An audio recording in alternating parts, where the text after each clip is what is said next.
She worked 38 years saving strangers' lives. She came home one morning to find a stranger had taken over hers. Not a burglar, not a stranger off the street, her own daughter-in-law.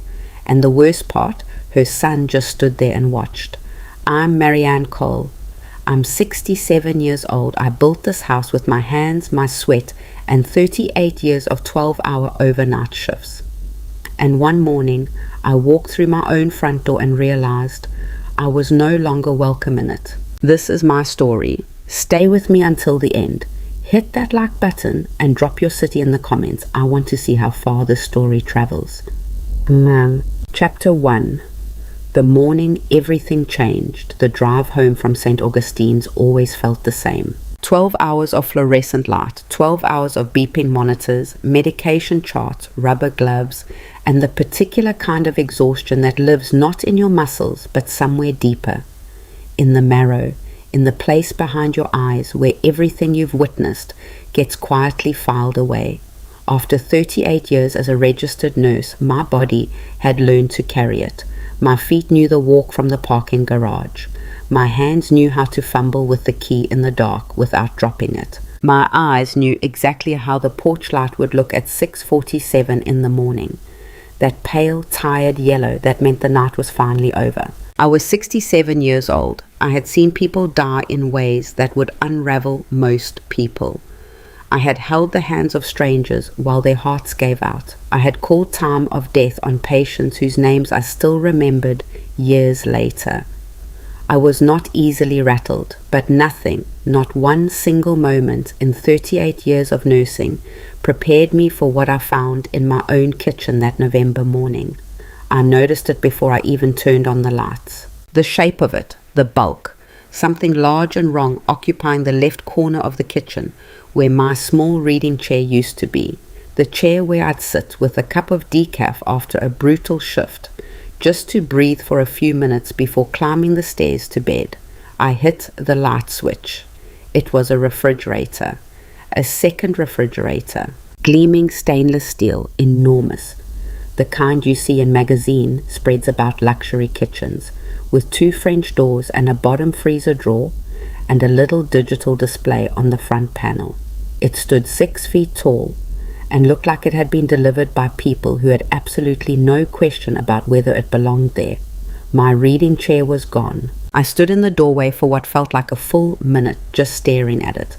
The kind of staring where your brain refuses to make sense of what your eyes are sending it, because the alternative, the possibility that someone had come into my house and rearranged my kitchen without asking, was too strange to process before coffee. I set my bag down on the counter, and that's when I saw the note on my refrigerator. My actual refrigerator, the one I'd owned for 11 years, the one with the little dent on the bottom left door from when Ethan knocked it with a moving dolly the year he graduated college. The note was written in neat, looping handwriting on a piece of cream-colored stationery. Not a post-it, not a scrap of paper. Stationery like she'd planned it in advance. Marianne, this is my refrigerator. Please do not use it. I've labeled everything inside so we don't get confused. Lena, I read it 3 times. Then I read it a 4th time because I was certain I was misunderstanding something. I was not misunderstanding anything. Oh, let me back up. Let me explain who Lena Carter is and how she came to be standing in my kitchen with a second refrigerator and a piece of cream stationery. My son Ethan is 41 years old. He is my only child, born after a pregnancy that nearly killed me and a labor that lasted 22 hours. I raised him alone after his father left when Ethan was 4. I worked double shifts. I ate dinner standing over the sink so he could eat sitting at the table. I drove him to soccer practice and science fairs, and later to college orientation, where I cried in the parking lot for 20 minutes before I could drive home. I am not telling you this to make you feel sorry for me. I'm telling you because I need you to understand what Ethan meant to me, and what it meant when he brought Lena Carter home 3 years ago and said, "Mom, I want you to meet someone important." Lena was 34 then. She worked in real estate. She had a sharp, precise beauty, the kind that is assembled very deliberately, every element considered. Hair never out of place, nails always done, a smile that arrived at exactly the right moment and departed just as precisely. She was the kind of woman who made you feel slightly underdressed just by being in the same room. I wanted to like her. I genuinely tried. They dated for 8 months, then they got engaged. Then they got married in a small ceremony at a venue that cost more than I made in 3 months of nursing. I gave Ethan money toward the wedding, money I had saved carefully and gave gladly, because that's what you do. When the lease on their apartment ended 6 months after the wedding, Ethan called me. Mom, we're in a tight spot. Lena's between deals and my company is restructuring and it's just temporary. Would it be okay if we stayed with you for a few months? Just until we get stable. I said yes. Of course I said yes. He was my son. That was 14 months ago. Chapter 2. The labeling system. I didn't confront Lena about the refrigerator right away. That's not who I am. I'm someone who takes a breath, who thinks before she speaks, who spent 38 years learning that the first thing out of your mouth in a moment of shock is rarely the most effective thing. So I made my coffee. I stood at the counter and looked at this enormous stainless steel intruder in my kitchen, and I drank my coffee and I thought. Then I opened the French doors of Lena's refrigerator, just to look, just to understand, and I found something that made the coffee taste like ash in my mouth. Every single item inside was labeled. Not just the food containers with masking tape and a Sharpie, which would have been strange enough. These were printed labels. Little rectangular stickers, professionally printed, that read, Property of Lena Carter. Do not touch. The Greek yogurt, the organic blueberries, the kombucha, the leftover pasta in a glass container, the expensive wheel of cheese with the red wax rind.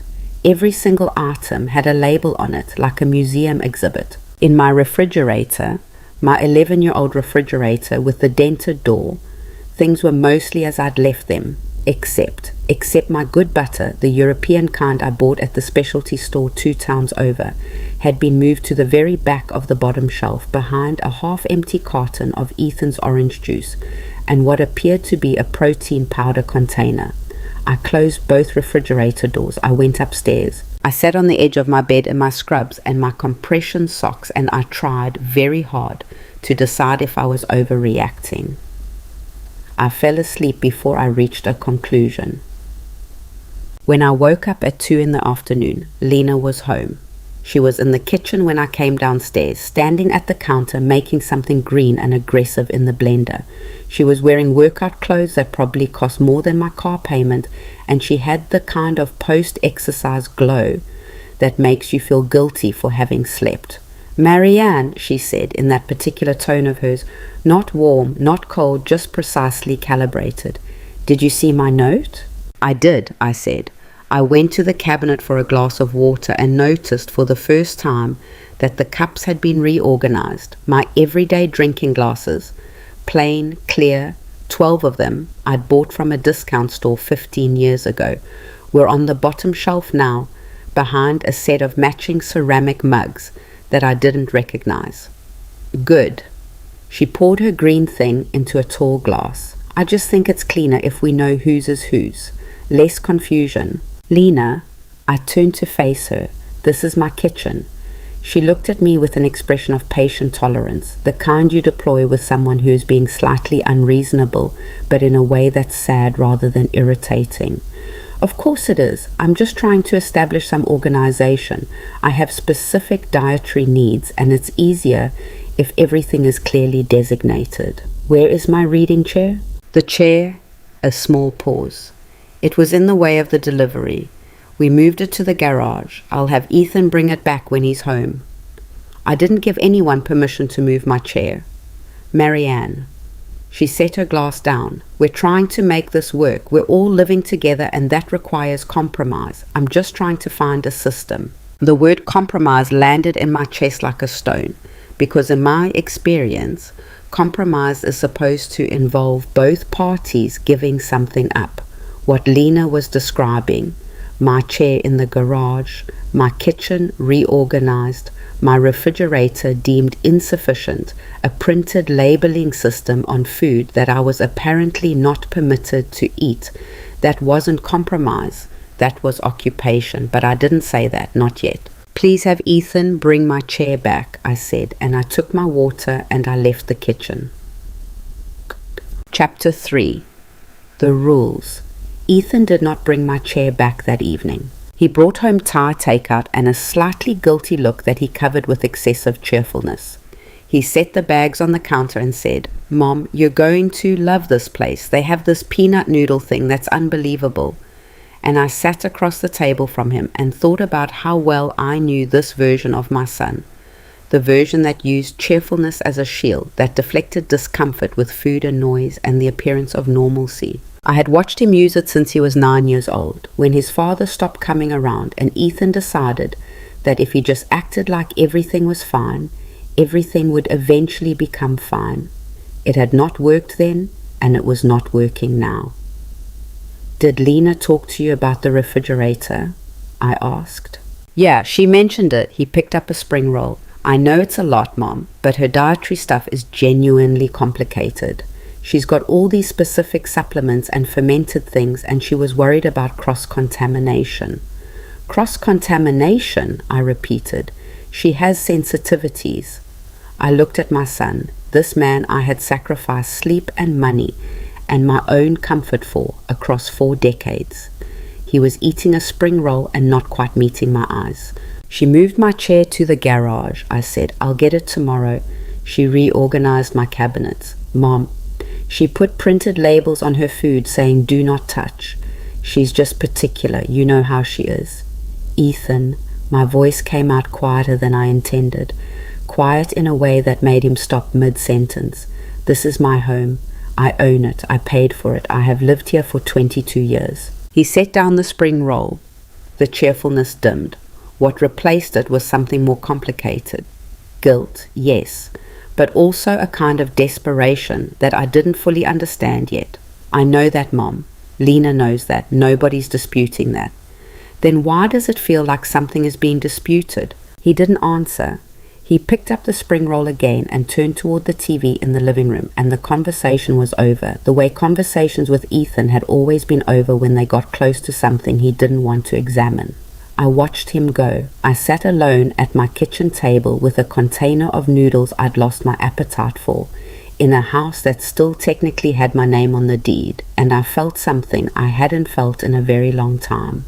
I felt afraid. The rules came gradually at first, and then all at once. It's like that, isn't it? You read about it in the cases I used to see.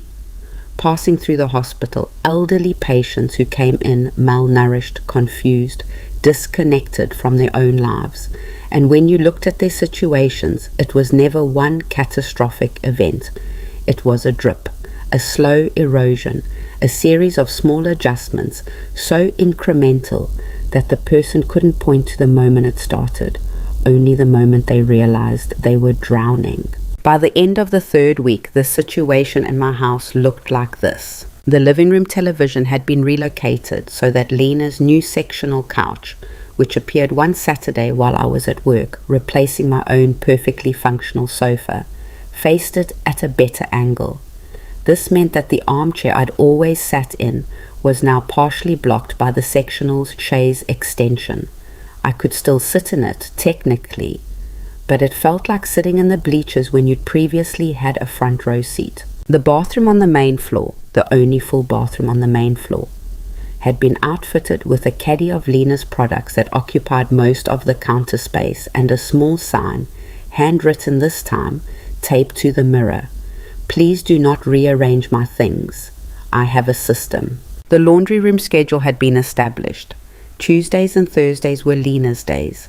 Ethan went along with this, which meant the laundry room was effectively unavailable to me 5 days a week, because Lena's laundry cycles seemed to last approximately 6 hours each, and she ran them back to back. And the food. The food situation had escalated in ways that were beginning to feel surreal. Lena began cooking dinners that served 2, herself and Ethan, without mentioning this in advance. She cooked elaborate things, elaborate, expensive-smelling things that filled the kitchen with scent and left the sink full of dishes that were then left for Ethan to do later, which meant they were still there when I came home from an overnight shift at 7 in the morning, cold and crusted and smelling like fish sauce. "Did you eat?" I asked Ethan one evening when I found him sitting at the kitchen table with a laptop and a plate of something that looked like braised short rib. "Yeah, Lena made dinner." He looked up briefly. "There might be some left. I'll make something myself." "You sure?" "She made a lot, I'm sure." I opened my refrigerator and found that my leftover chicken soup, the big pot I'd made Sunday morning, enough for a week of meals, was gone. The pot was in the drying rack next to the sink, clean. I stood at the sink for a moment, then I turned to Ethan. "My soup," I said. He looked up from the laptop, looked at the drying rack, back at me. "Oh," a pause. "Lena might have used it for something. She used my food without asking." "Mom, she threw it out or she used it without asking me, Ethan. Those are the only two options."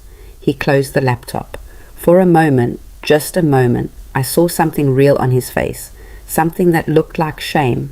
"I'll talk to her," he said. He did not talk to her, or if he did, the conversation produced no discernible result, because the following week, my good European butter disappeared, my favorite coffee disappeared, and a note appeared on the upper cabinet, the one I'd always kept my medication in, written on Lena's cream stationery. "I've moved my vitamins and supplements here. Please find another place for your things." Chapter 4. The person I used to be. I need to tell you something about the person I used to be before all of this. I was not a passive woman. You cannot be passive and survive 38 years as a nurse, especially not the kind of nursing I did. Not the clinic kind, the gentle kind, but the ICU kind, the code blue kind, the kind where you are frequently the only person in a room who knows exactly what needs to happen next, and you have approximately 45 seconds to make it happen. I had argued with doctors, not many times, but the times it mattered.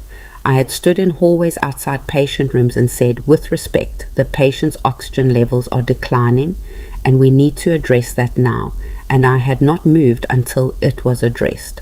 I had filed 3 formal complaints over the course of my career, one of which resulted in a policy change that I am still quietly proud of. I had raised a child by myself. I had built a life, piece by piece, from almost nothing.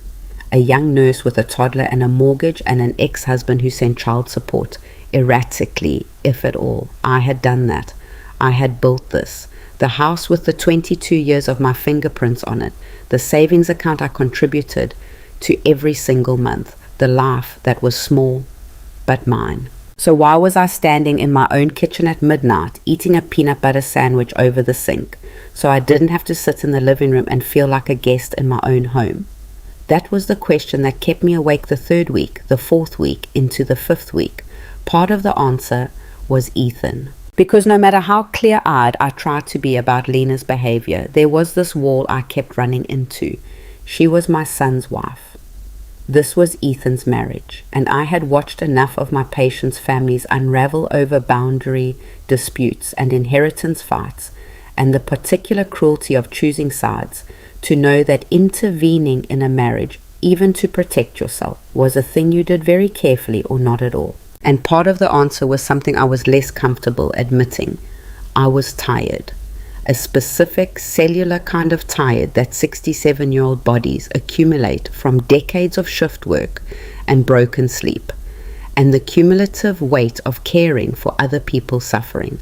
There were mornings when the idea of a conflict, even a conflict I was justified in having, even a conflict I would certainly win, felt like more than I could carry. So I accommodated, I adjusted, I moved my coffee to a different cabinet.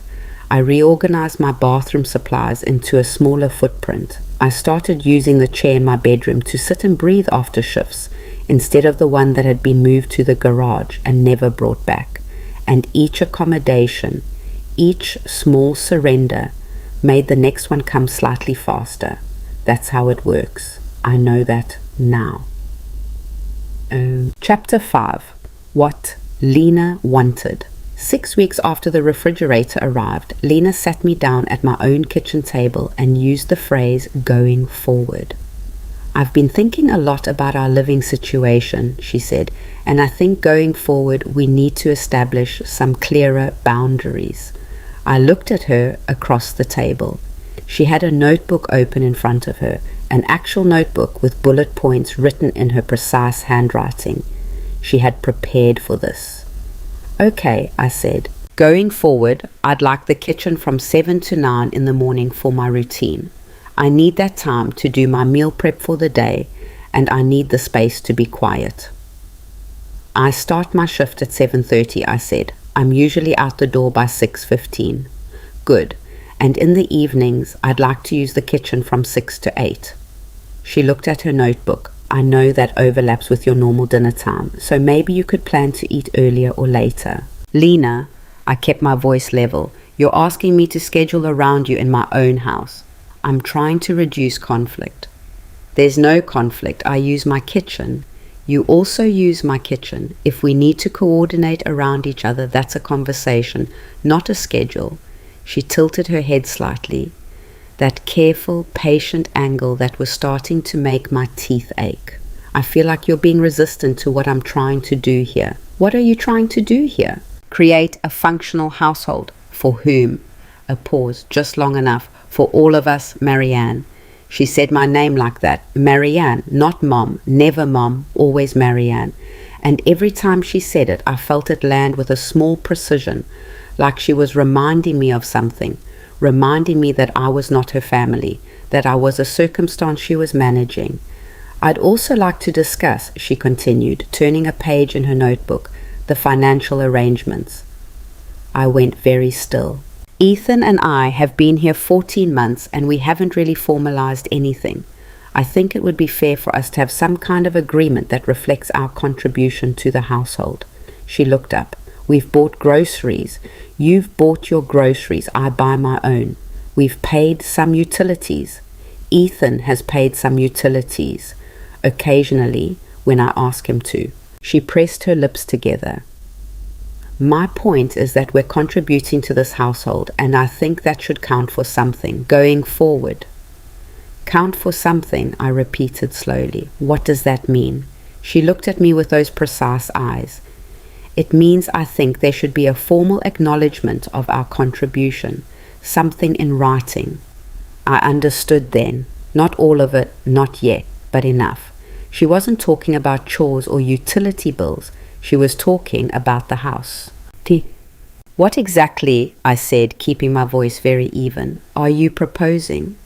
"I'm not proposing anything yet." She closed the notebook. "I'm just raising the conversation because going forward we'd like to feel more stable here, more permanent, more permanent." I looked at my daughter-in-law across my kitchen table, in the house I had bought with my own money, in the house where I had nursed a sick 4-year-old through pneumonia and taught a teenage boy to drive and sat alone for many years after he left for college, in the house that was the only real financial security I had in the world. And I thought, there it is. "I hear you," I said. She nodded, satisfied in the small, careful way she had of expressing satisfaction. "I think this is a productive conversation." I said. I stood up.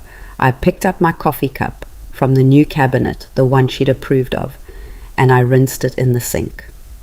"Marianne." She was still at the table. "I want us to have a good relationship." I turned off the faucet. I dried my hands on the dish towel. "I know you do, Lena," I said, and I went upstairs. This key. Chapter 6. The weight of 47 steps. There are 47 steps from my bedroom door to the kitchen. I know this because I had begun counting them in those weeks. I'd been counting as a way of marking time, of staying oriented, of keeping track of the small geography of my own home, in the way you do when you start to feel like you might lose it. The bedroom was the one room left that felt entirely mine. Lena hadn't touched it, not the furniture, not the shelves, not the framed photos on the nightstand. My room was still my room, and I had developed the habit of sitting in the upholstered chair in the corner and looking at those photos when the rest of the house felt too strange. There was a photo of Ethan at 7, missing his 2 front teeth, holding a fish he'd caught at the lake near my sister's house in Tennessee. There was a photo of my mother, gone 11 years now, sitting on a porch swing with a glass of sweet tea, squinting into the sun and laughing at something off camera. There was a photo of me at 40 in scrubs at a retirement party for a colleague. I looked tired in it, but in the photo I am also laughing. I didn't feel much like laughing these days. What I felt mostly was the beginning of something cold and resolute forming in my chest, like a decision working its way toward the surface, like a woman who had spent 38 years learning to read situations, reading vital signs and family dynamics and the particular body language of people under enormous stress, and who was beginning to read this one very clearly. Lena wanted the house, not the utilities payment, not a formal acknowledgement of contribution. The house, my house, the last significant thing I owned. And Ethan, my son, my boy with the missing teeth and the fish and the guilty eyes, Ethan was going to let her try. I sat in my chair. I looked at the photo of my 7-year-old son, and I started making a plan. The first thing I did was call my friend Dolores. Dolores Whitfield had been my nursing colleague for 19 years before she retired and went back to school to become a paralegal. We had eaten lunch together in hospital break rooms for nearly 2 decades. She knew more about my life than almost anyone. I called her on a Tuesday afternoon from the parking lot of the grocery store because it was the one place I felt certain I wouldn't be overheard. "Tell me everything," she said when I'd explained the broad strokes. I told her everything. When I was done, there was a pause. "Marianne," Dolores said, "honey, I need you to listen to me very carefully." "I'm listening." "Do not sign anything. Do not agree to anything. Do not let anything be put in writing between you and that woman without a lawyer looking at it first." "I know. I mean anything. Not a utility agreement, not a lease arrangement, not a handshake deal about the grocery budget. Nothing. Do you hear me?" "I hear you." "I'm going to give you the name of a woman I know, an elder law attorney. Her name is Patricia Graves, and she is very good, and she has seen this kind of thing before." A pause. "This kind of thing, Murray. I want you to understand what I'm telling you." I understood. I had understood it from the moment Lena said the word permanent. "Call her," Dolores said, "first thing tomorrow." I called Patricia Graves the next morning from the same parking lot. And that phone call, more than anything else, was where my story really began. Yay. Chapter 7. The sound of the house at night. There is a particular quality to silence in a house where you feel unsafe. It is not peaceful silence. It is the silence of held breath, of things unsaid accumulating in the corners of rooms. It is the silence you feel when you wake at 3 in the morning and lie in the dark and listen to the sounds of your home. The settling wood, the heat cycling on, the distant hum of 2 refrigerators in a kitchen. And you understand slowly that something in this house is working against you. I began to notice things I'd been dismissing. The way Lena spoke about the house in conversation with Ethan, not as Marianne's home or your mother's home, but as the house. The property, a thing to be assessed rather than inhabited. She talked about what the neighborhood was doing, what comparable homes were selling for, which updates would add value. These were not the conversations of a woman planning to live somewhere long-term as a grateful guest. These were the conversations of a woman calculating. And Ethan, my son, he participated in these conversations, nodded along, sometimes added details. "Yeah, the school district here is actually really good," or "I've been looking at the property tax situation," with the particular casualness of a person who has already moved past the question of whether and is now deep into the question of how. I lay awake and listened to the silence, and I thought about the woman I had been before all of this, the nurse with the direct eye contact and the spine made of something more than wishful thinking. I thought about my chair in the garage, My mother's recipe box, which had been on the kitchen windowsill for 22 years and was now inexplicably in a box in the pantry, my good coffee, my soup. 47 steps from my bedroom to a kitchen that felt like neutral territory at best and enemy ground at worst. I thought about Patricia Graves, the elder law attorney who had listened to my account with the level attention of someone who had heard similar stories before, many times, from many people, and who had said at the end, "Mrs. Cole, what you're describing has a name, and there are things we can do. There are things we can do." I held those words in the dark. There are things we can do. I did not fall apart. I want to be clear about that. I was frightened, yes. I was grieving something I could not entirely name.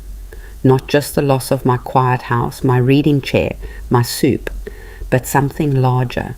The trust I had given my son. The belief I'd carried that the people you love will, in the end, choose you. But I was not destroyed by it. And I was not passive anymore. I had spent 38 years in rooms where the outcome mattered and the margin for error was zero. I had learned to be afraid and clear-headed at the same time, to feel the fear and then set it aside and do what needed doing. That was what I was going to do now. I reached over in the dark and picked up the notepad from my nightstand, the small yellow legal pad I'd bought specifically for this, because I was a woman who thought better when she could write things down. And in the 3 o'clock darkness of my own bedroom, in the house that still had my name on the deed, I began to write. Not a letter to Lena, not a confrontation speech, a list. Everything I had, everything I needed to protect, everyone I needed to call, every question I needed answered, every step between where I was right now and where I needed to be. Marianne Cole, 67 years old, overnight nurse, had seen the trap being set, and she was no longer going to stand still inside it. The yellow legal pad had 12 pages filled by the time the sun came up. I'm not someone who panics easily. Panic is a luxury you cannot afford when you work in intensive care, when the difference between a good outcome and a catastrophic one is whether the person in the room can think clearly under pressure. What I had learned to do instead of panic was this. I wrote things down, every fact, every observation, every question that needed answering. I turned the chaos into a list, and the list into a sequence, and the sequence into something I could actually work with. By 6:30 that morning, I had 3 columns on the page in front of me. The first column was what I knew. The second was what I suspected. The third was what I needed to find out. What I knew was already damning enough. 14 months of unauthorized alterations to my home. Furniture removed without permission. Personal property relocated or used without asking. A systematic campaign of small exclusions designed to make me feel like a stranger in my own space. A daughter-in-law who had arrived as a temporary guest and was now holding scheduled kitchen hours and talking about making things permanent. And a son who watched all of it with the particular helplessness of a man who had made his choice and was no longer able to admit it out loud. What I suspected was worse. The word permanent kept circling back, the way certain phrases do when they carry more weight than they're supposed to. Lena did not use words casually. Everything she said arrived with precision. So when she said she wanted them to feel more permanent, more stable in this house, she was not talking about emotional comfort. She was talking about the deed. And what I needed to find out, that third column, the longest, was everything Patricia Graves could tell me. I got dressed in the thin grey light of that November morning, and I went downstairs 47 steps into a kitchen that smelled like Lena's breakfast, something with turmeric, something expensive, and I made my coffee and I called in to request my day off. I had 16 accumulated personal days. I had never taken more than 2 in a row. Today, I was going to use one to go sit across a desk from an attorney and understand exactly how much danger I was in. Patricia Graves' office was on the 3rd floor of a building downtown that smelled like old carpet and printer toner and the particular institutional exhaustion of a place where difficult things get resolved every day. Her waiting room had chairs with padded armrests and a small table with a water dispenser and a stack of magazines from 3 months ago, the kind of waiting room that communicates. We are competent, but we are not pretending this is comfortable for you. I liked it immediately. Patricia herself was 62 with close-cropped silver hair and reading glasses on a beaded chain, and the unhurried manner of someone who had decided a long time ago that efficiency was more respectful than theatrics. She shook my hand the way I imagine surgeons shake hands, firm, brief, already moving toward the work. "Tell me about the property first," she said, once I was seated. "Full name on the deed, how long you've owned it, any existing liens or encumbrances." I told her. The house was in my name alone. Had been since the original purchase 22 years ago. There was no mortgage. I had paid it off 8 years ago, one of the proudest moments of my adult life. The property was assessed at approximately $412,000, according to the last county assessment. Patricia wrote things down without reacting. That was another thing I liked about her. "And your son and his wife have been residing there for 14 months with no formal lease agreement?" "No agreement of any kind." I said yes verbally when he asked. "And in those 14 months, have they paid any rent?" "No.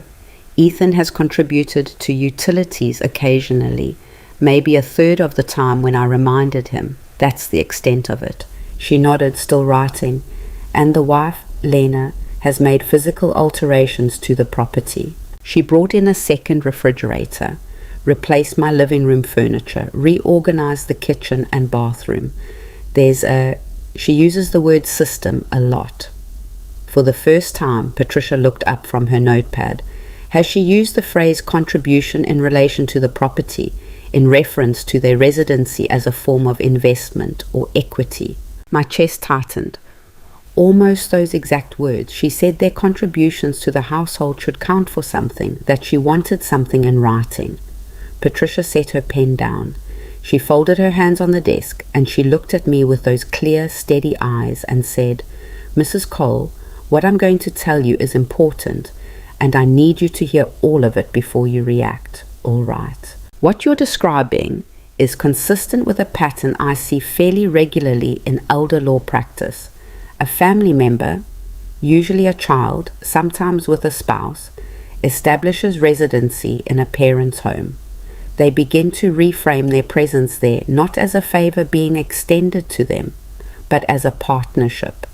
They introduce the language of contribution, of investment, of fairness. Eventually, and this is the critical part, they attempt to use that language to establish some form of claim to the property. Sometimes this is done through informal agreements, sometimes through adverse possession arguments, if the residency is long enough and undocumented enough, and sometimes it's done by pressuring the property owner into a voluntary transfer.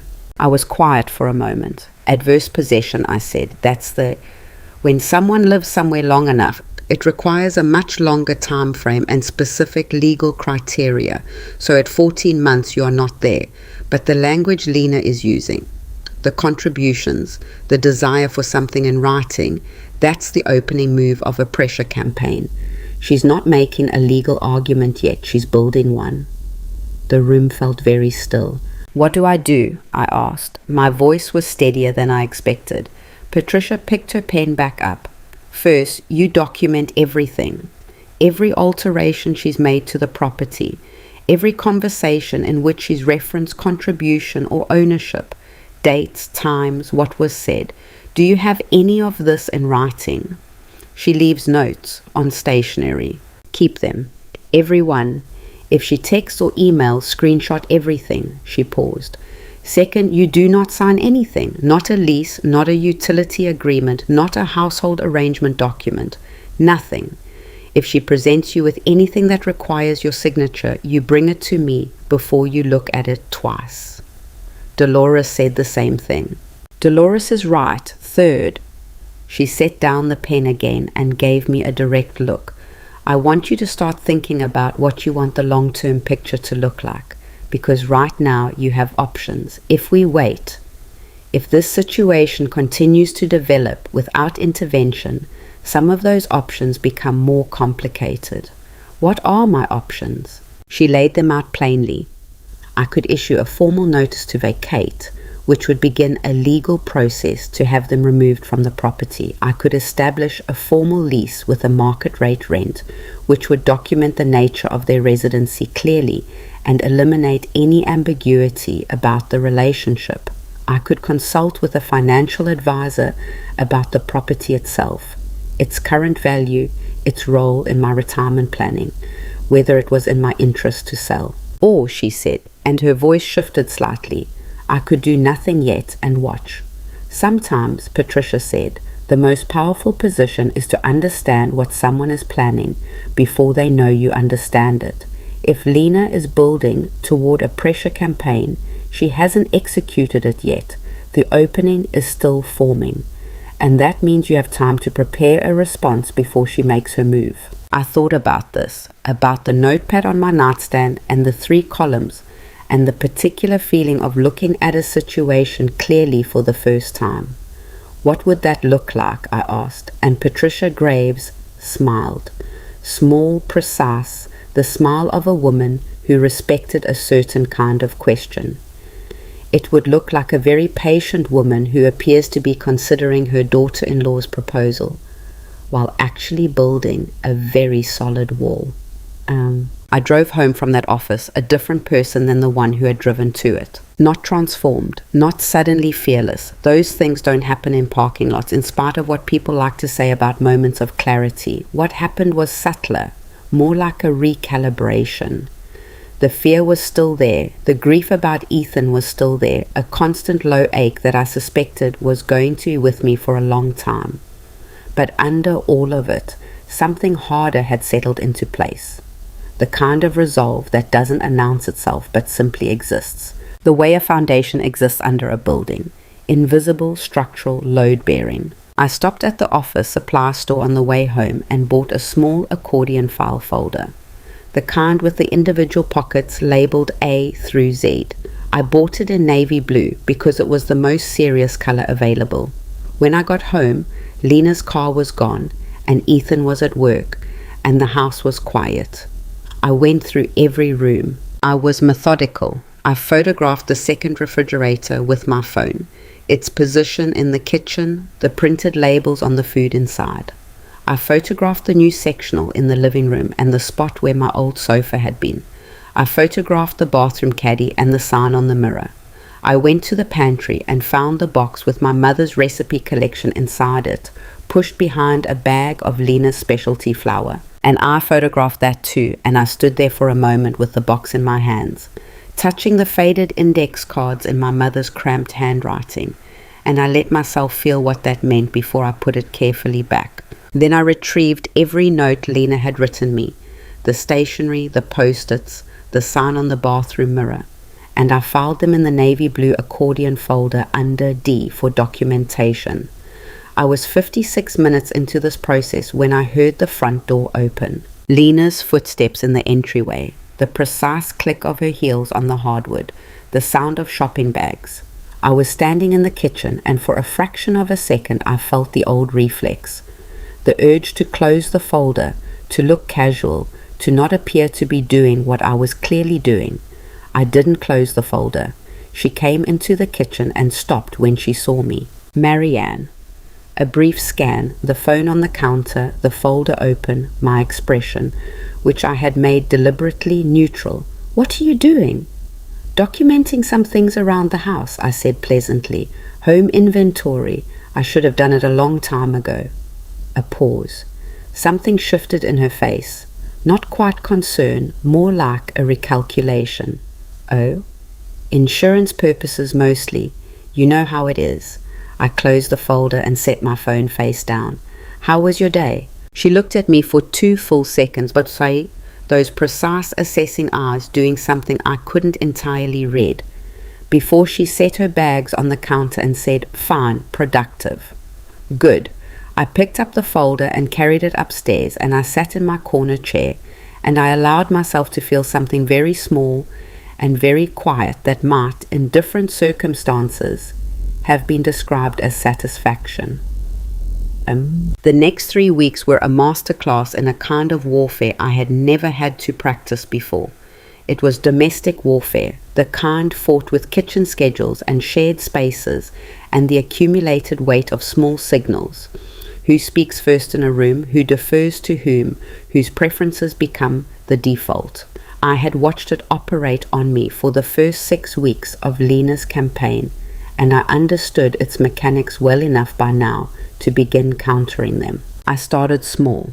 I put my mother's recipe box back on the kitchen windowsill, exactly where it had been for 22 years. I didn't say anything about it, I just put it there. Lena noticed. I could tell she noticed because she glanced at it twice in the same morning, with that micro-expression of recalculation she used when something wasn't going according to her mental map. She didn't say anything either. And for the first few days, neither of us acknowledged the recipe box on the windowsill, and it sat there like a very small declaration of territory. I rearranged my coffee back to its original cabinet. I moved my good butter to the front of my refrigerator shelf. I asked Ethan to bring my reading chair in from the garage, and I stood there until he did it, which took 20 minutes and 2 separate reminders, but the chair came back.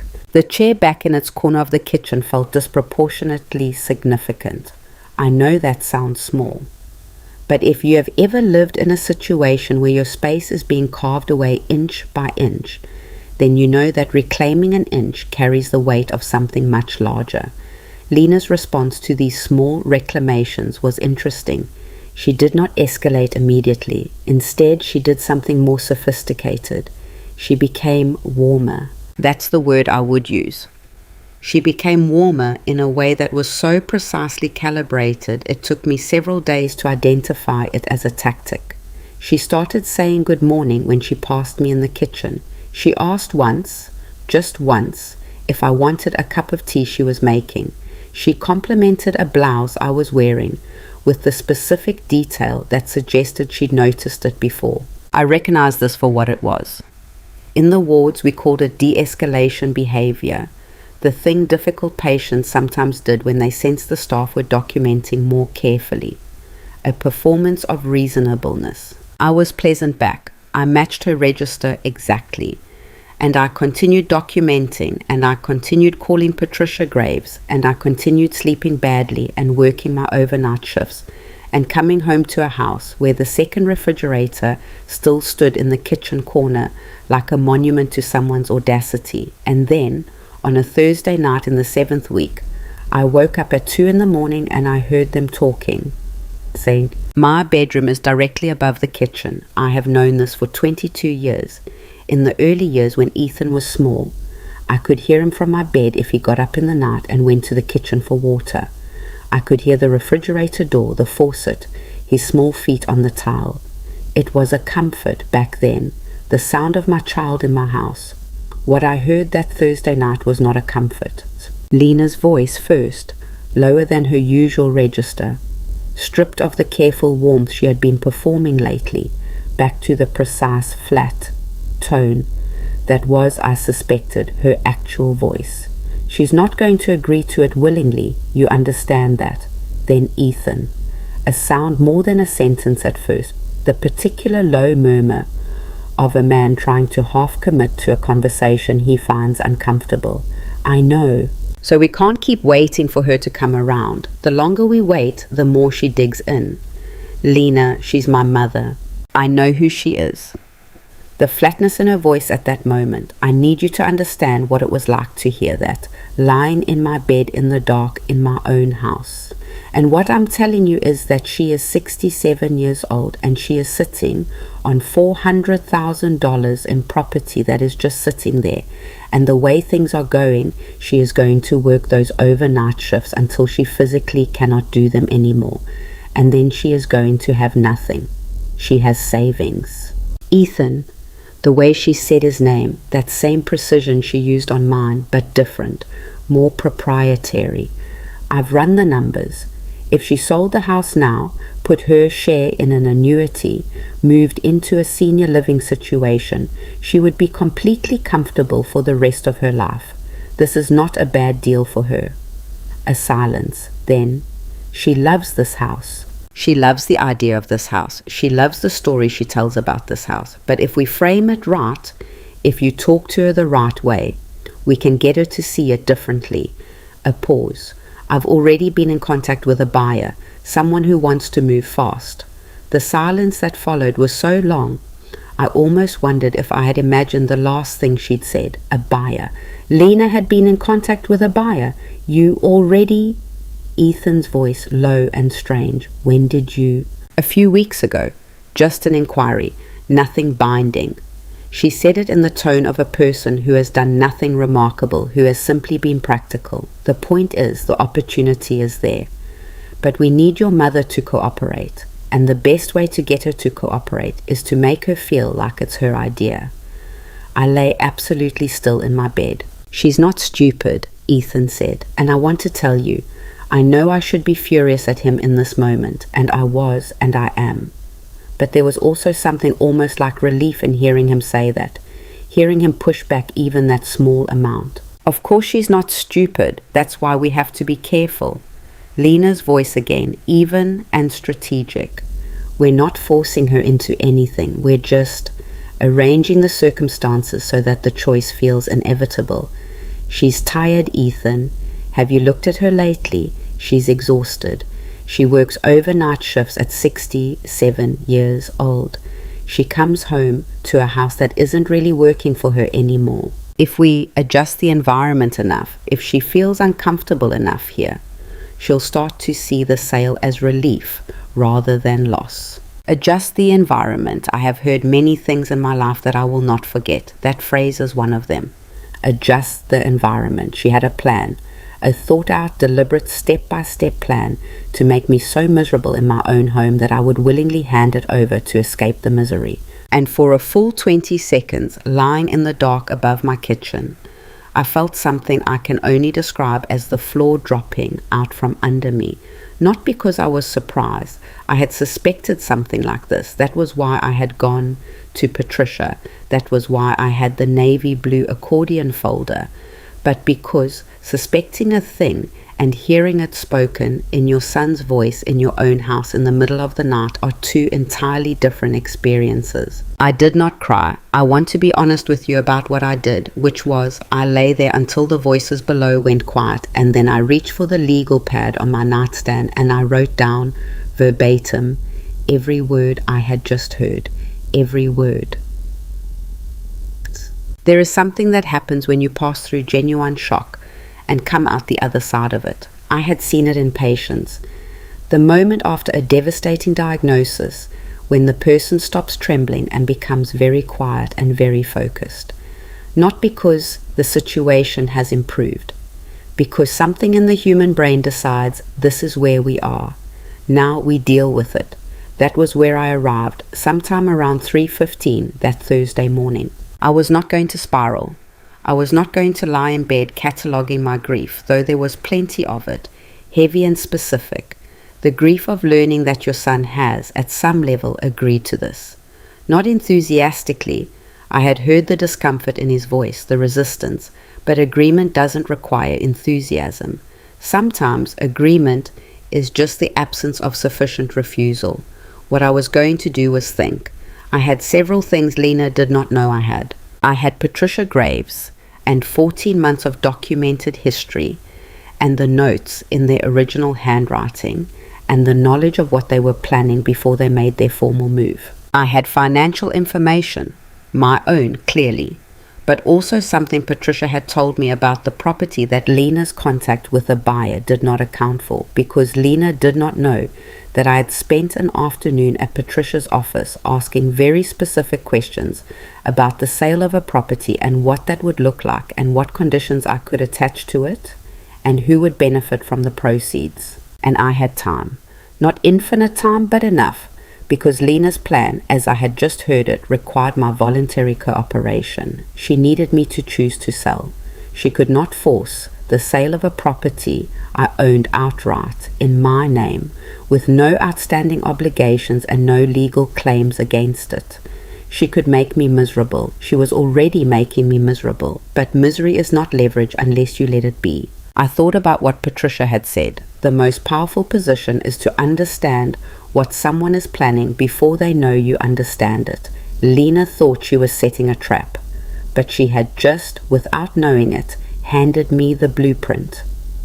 Sent. The following morning, I called Patricia before my shift. I need to know, I said, exactly how fast we can move on this. A pause. Tell me what happened. I told her.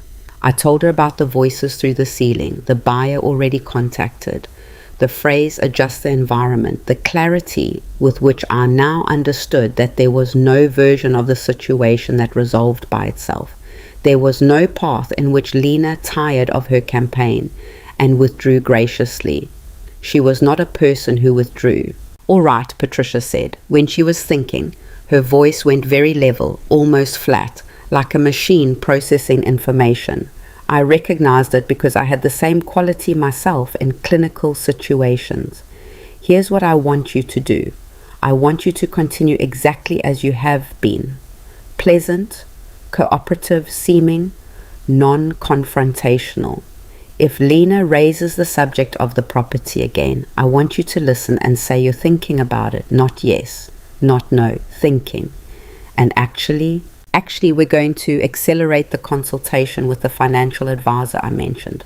I want you to understand exactly what the property is worth in the current market, what a sale would look like from a tax perspective, and what your options are for the proceeds. Because, she paused again, Marianne, I want to be honest with you about something. Please. If Lena has already been in contact with a buyer, she's further along in this than I initially assessed. She's not just floating the idea, she's building a transaction. That means if you decide you want to stay in the house, we need to formalize your position quickly. Formal notice, documented occupancy terms, everything on the record. And if you decide you want to sell, we need to control that process completely, on your terms, on your timeline, for your benefit, not theirs. I stood in the parking lot of the hospital at 6:15 in the morning, scrubs still on from my shift, winter air cold enough to see my breath. And if I sell, I said carefully, what happens to them? They become renters in a property that is no longer yours, or rather, they become former tenants. They have no lease, which means they have no legal right to remain in the property after a sale closes. The new owner can act accordingly. A pause. Marianne, if you sell this house on your terms through proper channels with the right legal and financial structure, the people currently living in it have no claim on the proceeds. Not $1. I breathed in the cold air. Not $1, I repeated, not unless you choose to give it to them. I thought about Lena's voice through the ceiling, arranging the circumstances so the choice feels inevitable. I thought about my son saying she's not stupid, and then apparently doing nothing useful with that observation. Patricia, I said, I want to set up the meeting with the financial advisor as soon as possible. I'll have my assistant call you today. And I want to understand, I said, exactly what documents they would need to sign to believe the transfer was happening before they realized it wasn't. There was a silence on the other end of the phone that was different from Patricia's usual processing silences. This one had a quality to it, a kind of careful recalibration. That, she said slowly, is a more sophisticated question than I was expecting this morning. I've had a long night, clearly. And then, just barely, I heard something in her voice that might have been the professional equivalent of respect. Let's talk about that in person. Come in Thursday. I drove home through the grey morning. The house was quiet. Lena and Ethan still sleeping. I made my coffee in my kitchen, and I stood at the counter, and I looked at the second refrigerator with its French doors and its digital panel and its drawers full of labeled proprietary food. Then I looked at my mother's recipe box on the windowsill. I thought about my mother, a woman who had raised 3 children with very little, who had survived things I barely knew the details of, who had sat on a porch swing squinting into the sun and laughing, who had written chicken and dumplings and bread pudding and sweet potato pie on index cards in her cramped, careful handwriting because she wanted those things to last. Things can last if you protect them right. I drank my coffee. I went upstairs. I slept 4 hours, which was 3 more than I'd expected, and I did not dream about the refrigerator or the voices through the ceiling or any of it. What I dreamed about, briefly before the alarm, was a different house, smaller, quieter, a place where everything in it was mine because I had chosen it rather than inherited it through inertia, a place with no second refrigerator and no stationery notes and no 47 steps counted in the dark. A place where the silence, when it came, meant peace. I woke up and wrote that down too, not in the documentation column, in a new column I hadn't made room for yet, the one I labeled simply after. The Thursday meeting with Patricia was at 2 in the afternoon, and I arrived 11 minutes early because that is who I am, the kind of person who arrives early to things that matter and sits in the parking lot using those extra minutes to think. I had brought the navy blue accordion folder, all of it, the stationery notes, the screenshots of the text messages Lena had sent me about kitchen schedules and bathroom arrangements, the photographs I'd taken of every alteration to the house, and the legal pad with the verbatim transcript of what I'd heard through the ceiling that Thursday night. I had rewritten it twice, each time cleaner and more precise because I understood that documentation has to be legible to people who weren't there. Patricia reviewed everything without hurry. That was one of her qualities I had come to appreciate genuinely, the absence of performed urgency. She turned pages at the pace they required, made small notations in the margin, occasionally set something down and picked up something else. The room was quiet except for the radiator in the corner making its December sounds. The verbal statement about the buyer is significant, she said finally without looking up. Not legally actionable by itself. You weren't a party to whatever preliminary conversation she had, and you overheard it rather than receiving it directly. But it establishes intent in a way that changes how I'm thinking about the timeline. What does the timeline look like? She looked up then. It depends on what you want. I know what I want. I had spent the better part of a week being certain about this, which was a strange relief after weeks of feeling uncertain about almost everything. I want the house sold, on my terms. I want them to have nothing from it, and I want to be gone before they understand what's happened. Patricia put down her pen. Walk me through your reasoning. I'm 67. I work overnight shifts. This house is worth $400,000 and it is the largest single asset I will ever own. And right now, 2 people are living in it rent-free while constructing a scenario in which they can claim a portion of it. I kept my voice level. The flatness was deliberate. I'd found in those days that the more emotional I actually felt, the flatter my voice became, like all the feeling went somewhere internal and left the outside very still. I don't want to fight over my house. I don't want a legal battle that takes 3 years and costs me whatever it costs and ends with me still living across from that refrigerator. I want to move. Where? I've been looking. I had been. Quietly on my phone in the parking lot before shifts, in the break room at 2 in the morning. A smaller place. A condo maybe. Or a modest house in a different part of the county. Something with a manageable footprint and no history of being invaded. Something that was entirely mine from the first day. There are options within my budget comfortably if the sale goes the way it should. Patricia nodded slowly. All right, then here's what the architecture of this looks like. She explained it over the next 40 minutes, and I listened to every word with the same attention I gave to attending physicians during morning rounds. Total, ordered, ready to act. The house would be listed through a real estate agent of my choosing, not Lena. Never Lena, whose license and whose contact with a mystery buyer was itself a conflict of interest that Patricia noted with a particular kind of professional displeasure. A different agent, someone with no connection to either Lena or Ethan. The listing would be prepared quietly. Patricia had a colleague who dealt regularly with property sales in contested family situations, and that colleague knew how to move a transaction forward without advertising the early stages to everyone in the household. There were practical things to manage, showings, inspections, the paperwork, but these could be arranged around my schedule, around the times when Lena and Ethan were both out of the house. How long? I asked. To close, depending on market conditions and the buyer situation, 60 to 90 days from listing is realistic for a property in this price range in this area. She paused. The more pressing question is, when do you tell them? As late as possible. Define late. I said carefully, to be in a position where the sale is essentially done, where backing out would be difficult and costly before they know it's happening. I looked at her directly. I heard Lena say she wants to make my choice feel inevitable. I want to return the favor. The radiator ticked. Patricia looked at me for a moment with an expression I couldn't entirely classify. There are legal and ethical limits to how late we can delay disclosure to current occupants, she said. They have rights as residents, even without a formal lease. I will not advise you to circumvent those rights.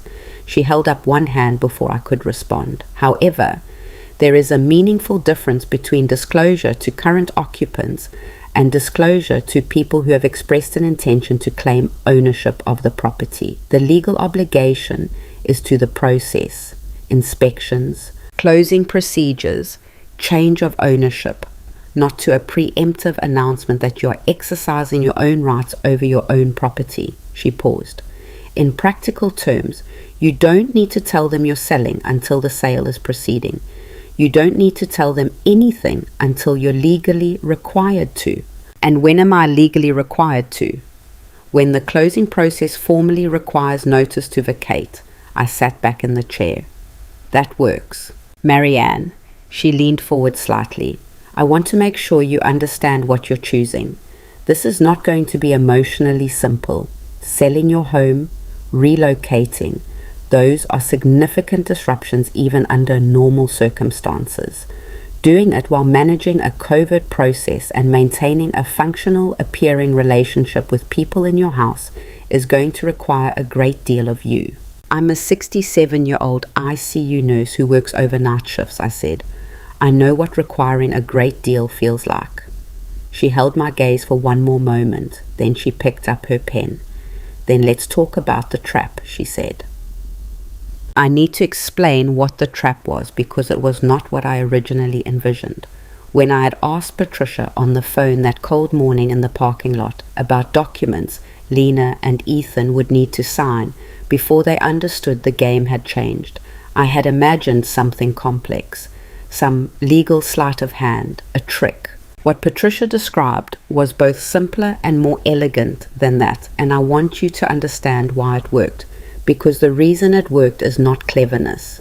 The reason it worked is that Lena's own greed made it work. This is what Patricia told me. If I gave Ethan and Lena any indication that I was considering their desired outcome, not agreeing to it, just considering it, they would begin to position themselves for the transaction. They would take steps to demonstrate their investment in the property. They might enter into financial commitments based on the expectation of a transfer. They might, and this was the critical piece, agree to terms designed to protect my interests, believing those terms were a minor concession toward a larger prize. What kind of terms? I asked. Maintenance responsibility, a formal agreement acknowledging their occupancy and its conditions. Financial undertakings tied to the property. She paused. If I draft a document that appears to be the first step toward a cooperative arrangement, the kind of thing that would precede a transfer of some interest, and they sign it believing it positions them for eventual ownership, what they will actually be signing is a legal acknowledgement that they are responsible tenants with financial obligations, not stakeholders, not co-owners in waiting, tenants. I was quiet for a moment, working through it. And if the house sells to someone else while they're under that agreement, then they are bound by the terms they agreed to, including the obligation to vacate on the timeline specified, including any financial responsibilities for the property that accrue before the closing date. She set down her pen. It won't make them happy, but it will make them bound. Will they read it carefully enough to understand what they're signing? That, Patricia said, depends on how much they want to believe what you're telling them about your intentions. And that was the heart of it. That was the part that required something from me that I found much harder than any legal strategy. I had to perform, convincingly, a version of myself that was considering giving them what they wanted. I had to pretend to bend. I was not good at this immediately. I want to be honest about that. The first attempt was on a Sunday evening 2 weeks after the meeting with Patricia, and it did not go smoothly. Lena had made dinner, an actual dinner, a roast chicken that smelled extraordinary, and that she set on the table for 3, which was itself a departure from her established pattern of cooking for 2. She had done this deliberately, I understood. This was part of the warming campaign, the soft approach before the formal proposition. She was setting the stage. Ethan was home, sitting at the table with a glass of wine, making the kind of quiet, earnest small talk that people make when they are nervous about what comes next. How was my shift? Had I seen that the weather was supposed to turn? Wasn't the chicken good? The chicken was good. I ate it and hated how good it was. Marianne, Lena set down her fork. Here it was. I've been thinking about our conversation a few weeks ago, about the future of the house. I looked at her. I had rehearsed this. I had stood in the parking lot of the hospital and said it to myself twice before coming home. I knew what I needed to say. I've been thinking about it too, I said. Ethan looked up. I have to be honest, I continued, and I looked down at my plate for a moment, the way a person does when they're admitting something difficult. I've been resistant. I know that. This house means a lot to me. I paused, let that breathe. But I'm not getting younger, and the shifts are getting harder, and maybe, another pause, maybe there's a version of this that works for everyone. The silence that followed had a quality I will never forget. It was the sound of 2 people trying very hard not to show that they were relieved. I think that's really wise, Marianne, Lena said, and her voice had a warmth in it that was entirely unlike her usual register, raw and immediate and slightly unguarded. The warmth of someone who has been tightly controlled for a long time and has just briefly let the control slip. I really do, and I want you to know that whatever we work out, it'll be fair. We want this to be good for you. I nodded slowly. I looked at Ethan. He was looking at me with something complicated on his face, a mix of relief and something that wasn't quite guilt but was adjacent to it, something that knew, somewhere in him, that this was not as clean as it looked. What would you propose? I asked. Well, we're not trying to rush anything, Lena said, and she was back in control now, the warmth tucked away, the notebook brain running again. But I think the first step is maybe agreeing to a formal arrangement, just something in writing that outlines where everyone stands.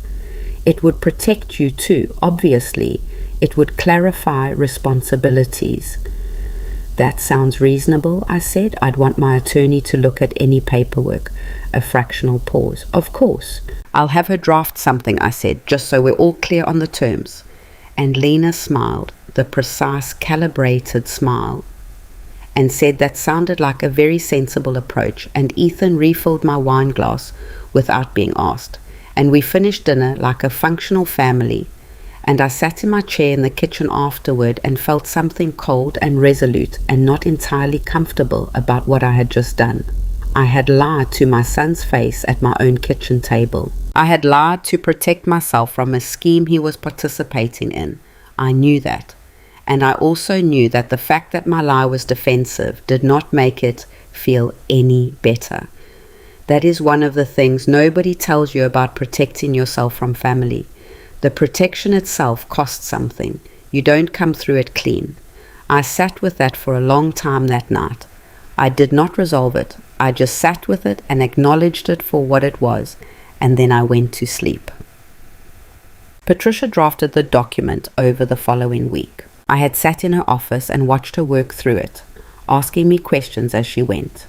Specifics about maintenance responsibilities, utility costs, any improvements they had made to the property that might generate a counter-argument, the timeline of their occupancy. She wrote in the careful, measured language of someone who was constructing something to appear to be one thing while actually being another, which, she pointed out with dry precision, was not technically unusual in contract drafting. Most contracts are built to protect the party that hired the attorney. This one protected me in every paragraph. It established Ethan and Lena as occupants, the specific legal terminology that distinguished them from owners or stakeholders. It outlined financial responsibilities for property maintenance that fell to them, not enormous sums, but genuine ones tied to real costs. It set a term of occupancy, 12 months, renewable only by mutual agreement. And the renewal clause was where Patricia had done her most precise work. The renewal required both parties written consent with 60 days' notice, which meant that at the end of 12 months I could decline to renew, and they would be required to vacate within 60 days of that notice, with no legal recourse rooted in any claimed interest in the property. Will they see what this is? I asked, reading through it for the third time. They'll see what they want to see, Patricia said, which is a document that puts something in writing. They've been asking for something in writing. People who want things in writing often stop reading closely once the paper appears. That's a significant bet. You know these people. Does it track?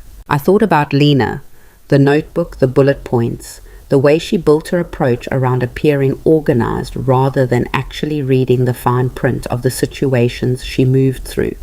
I thought about Ethan, the relief on his face at the dinner table, how badly he wanted the tension to resolve, how likely he was to read a document handed to him by his wife through the lens of whatever she told him it said. It tracks, I said. Then we proceed.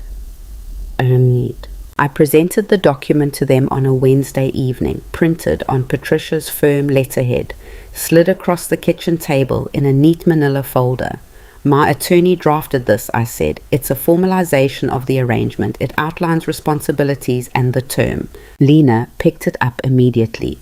She read the first page. I watched her eyes moving across the text, and I watched her expression settle into something satisfied.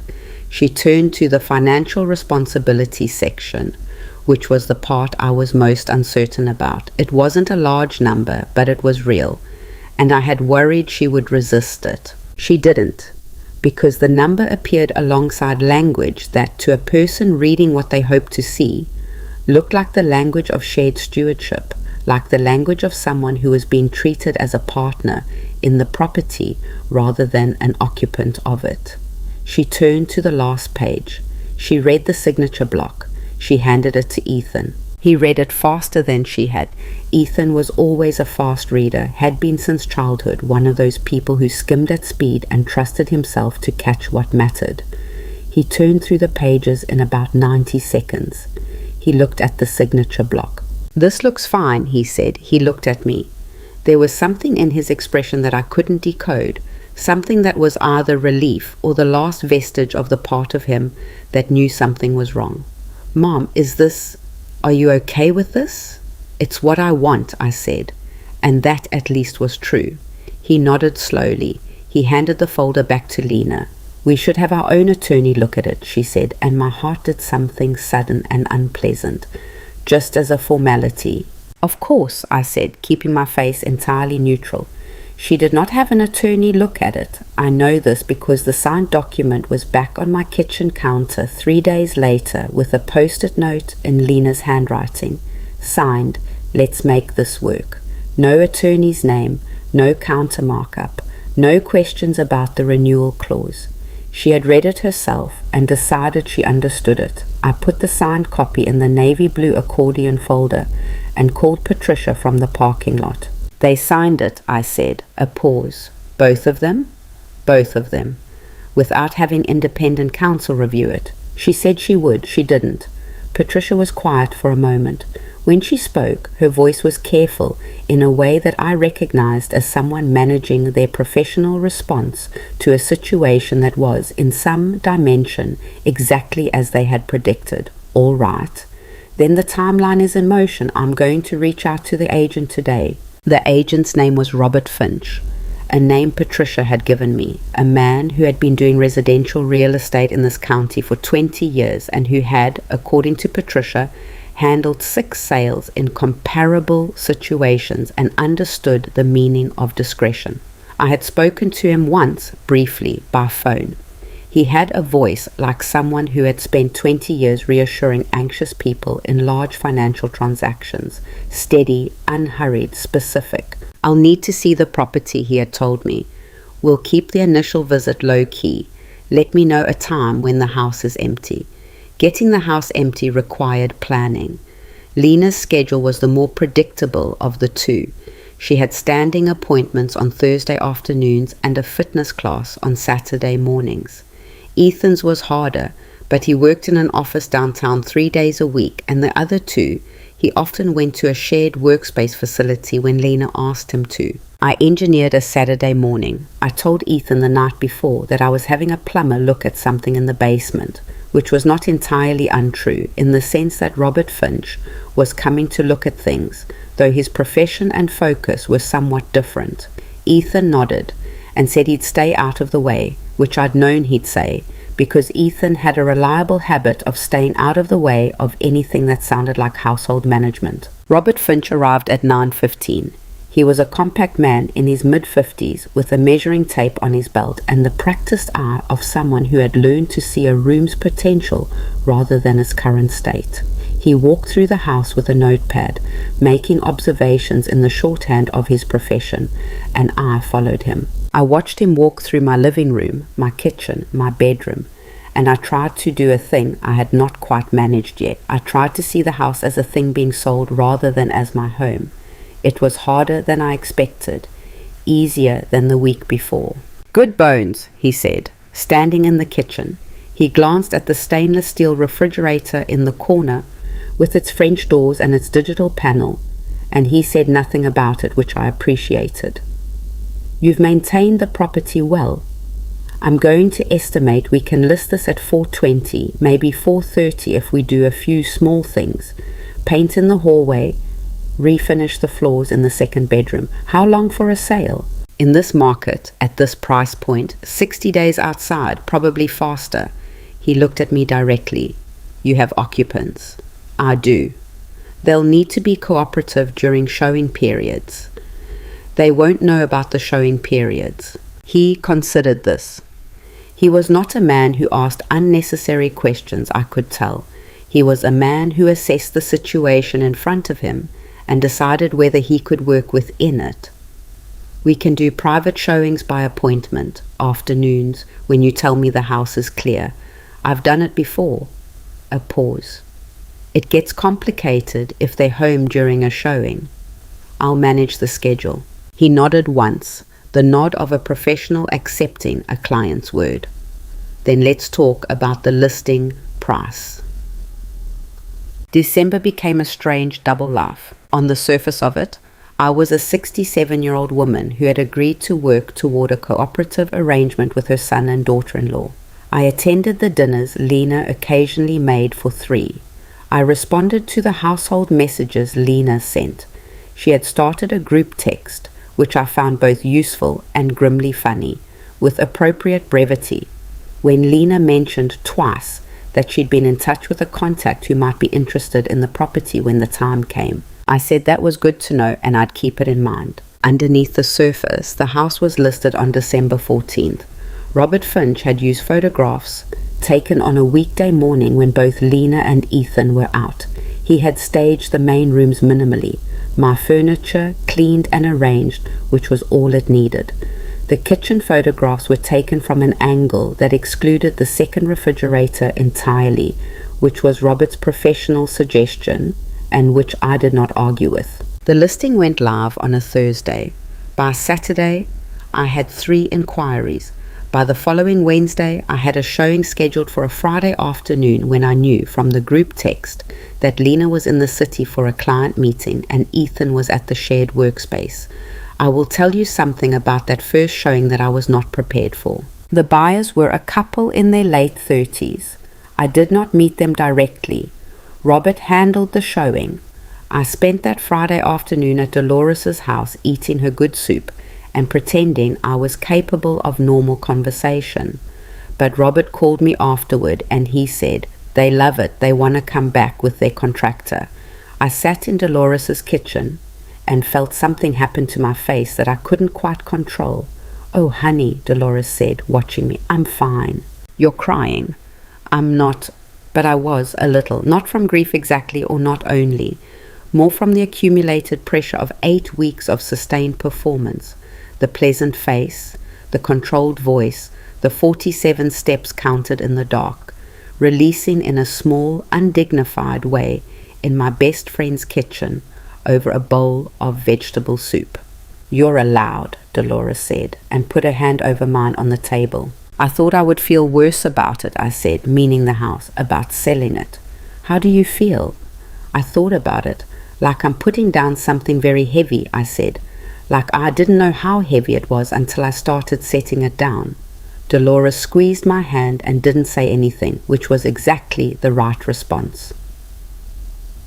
The second showing was the following week, and then a third. By the end of December, I had 2 serious offers. Robert presented them to me over the phone with the practiced calm of a man who had learned that good news still needed to be delivered carefully. "The stronger offer is at $417," he said, "all cash, fast close. They're looking at 45 days. The buyers are motivated. $417,000, all cash, 45 days. "Take it," I said. We were in contract by New Year's Eve, and Ethan and Lena were in the living room watching a countdown show on the television that used to be mine, in a house that was no longer mine, in anything but the final paperwork, celebrating a year they believed was going to give them everything they'd planned for.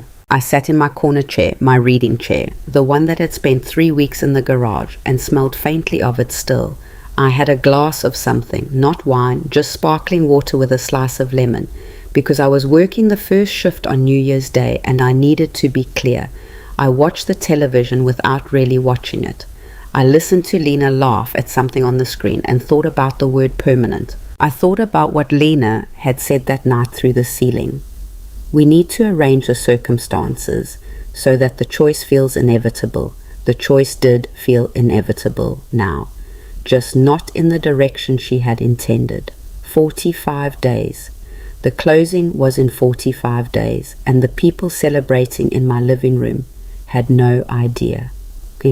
The hardest part of January was Ethan. I have to tell you about Ethan because I have been describing him in the margins of the story as a passive figure and enabler, the son who stood there and watched, and all of that is true.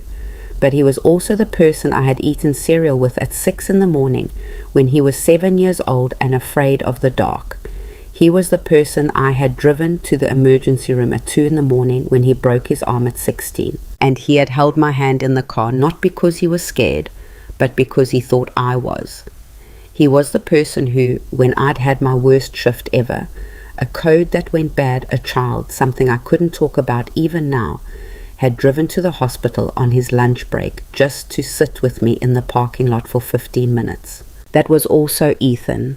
Both things were true. The son who had stood there while his wife systematically dismantled my life in my own house, and the son who had once driven 40 minutes on his lunch break to sit with his mother in a parking lot. I could not reconcile these two people into one. I had tried. In the quiet hours of January, I had tried many times. What I had concluded, and this was a conclusion that had cost me something real to reach, was that I did not have to reconcile them. I could love who Ethan had been and grieve who he had become and still act in my own interest, because those were not the same thing. Love is not the same as vulnerability. Grief is not the same as paralysis. He knocked on my bedroom door on a Sunday in the 3rd week of January. I was off shift, sitting in my chair with a book I was not really reading, and when he knocked, I felt a complicated flash of something, the ghost of all the times he had knocked on a door to tell me something. "Can I come in?" "Yes." He came in and sat on the edge of my bed, the way he had as a teenager.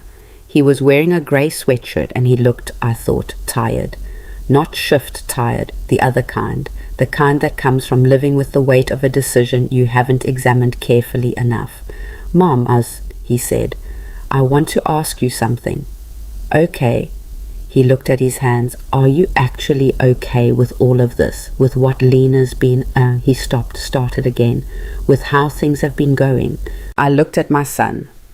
I thought about the ceiling, about adjust the environment, about the buyer Lena had already contacted before she'd asked my permission for anything. "What do you think?" I asked him. A long pause. "I think it's been harder for you than you're letting on." "You think?" "Yeah." He looked up. His eyes were the same as they'd always been. Brown, direct when he let them be, carrying things he didn't always say out loud. "I think I should have said something earlier, to her. He rubbed the back of his neck. "I think I let it go on longer than I should have." I sat with this. He was right. He was also telling me this in January when the closing was 24 days away and the decisions had already been made and the documents had already been signed.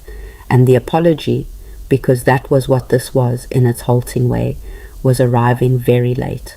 "I appreciate you saying that," I said. "Mom, I mean it, Ethan. I do." He looked at me, trying to read something in my face that I was not showing him yet. "Is everything okay? You seem—" He searched for the word. "You seem different the last few weeks." "I'm managing," I said, which was true. He nodded slowly. He sat there for another minute, looking like he was building towards something else, but he didn't say it. Whatever it was, he put it back down, stood up, said, "Okay, I just wanted to check in," and left. I listened to his footsteps going down the hall, down the stairs, the 47 steps. I put down the book I hadn't been reading and I picked up my phone and I texted Robert Finch. "We still on schedule?" His reply came back in 4 minutes, on track. Closing confirmed February 14th. February 14th, Valentine's Day. I had not chosen it deliberately. It was simply the date the buyer's timeline produced. But there was something about it that felt appropriately specific. The day designated for declarations of love. The day I was going to declare finally and completely and in the language of a recorded deed that the only person I owed that kind of loyalty to was myself. 24 days. I set my phone face down on the armrest of my reading chair. Outside my window, the January light was doing what it does in the northeast in winter. Thin, grey, functional, rather than beautiful. The yard that I had maintained for 22 years, the oak tree that had been a sapling when I bought the place, the garden bed along the fence that I had planted and replanted and let go dormant every winter and coaxed back every spring. I looked at it and tried again to feel the grief I expected to feel. What I felt instead was something quieter, something that was not quite peace. Not yet, not with 24 days still on the clock, but was pointed in that direction. The way a patient looks sometimes, when the acute phase has passed and the body is starting, very slowly, to remember how to heal. 24 days sounds like a long time until you are living them one at a time. Each morning I woke up and counted down in my head before I even got out of bed. Not with excitement exactly, and it wasn't that clean.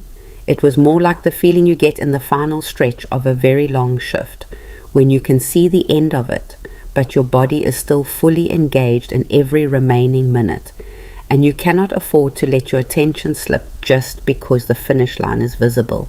23 days, 22, 19. I kept performing my half of the household surface reality with the same steady consistency I had been managing since December. Pleasant at breakfast, brief in the group text, cooperative about kitchen schedules in the way that costs nothing because you have already decided you are leaving.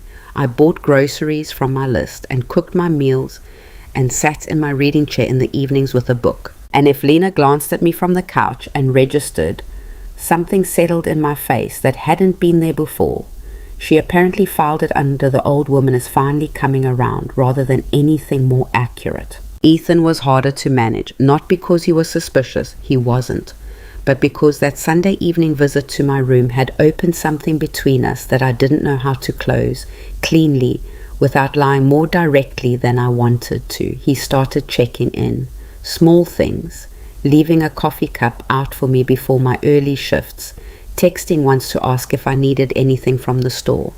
The version of himself he was trying to recover, I thought. The son who drove 40 minutes on his lunch break. It would have been easier if he'd stayed passive, easier to maintain the necessary distance.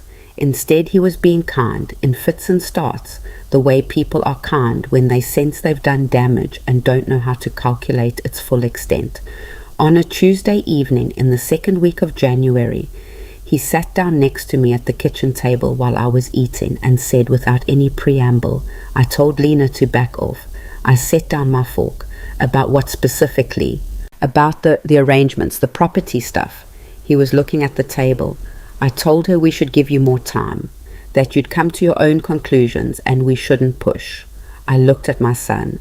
He was trying. I could see that clearly. He was trying in the way that someone tries when they have already let the worst of something happen and are now attempting damage control without fully acknowledging the damage. I appreciate that, I said. Lena's, she gets focused. When she's working towards something, he started differently. I should have said something sooner, I know that. You said that before. I know, he finally looked up. Are we okay, Mom, you and me? This was the question I had been preparing for without knowing I was preparing for it.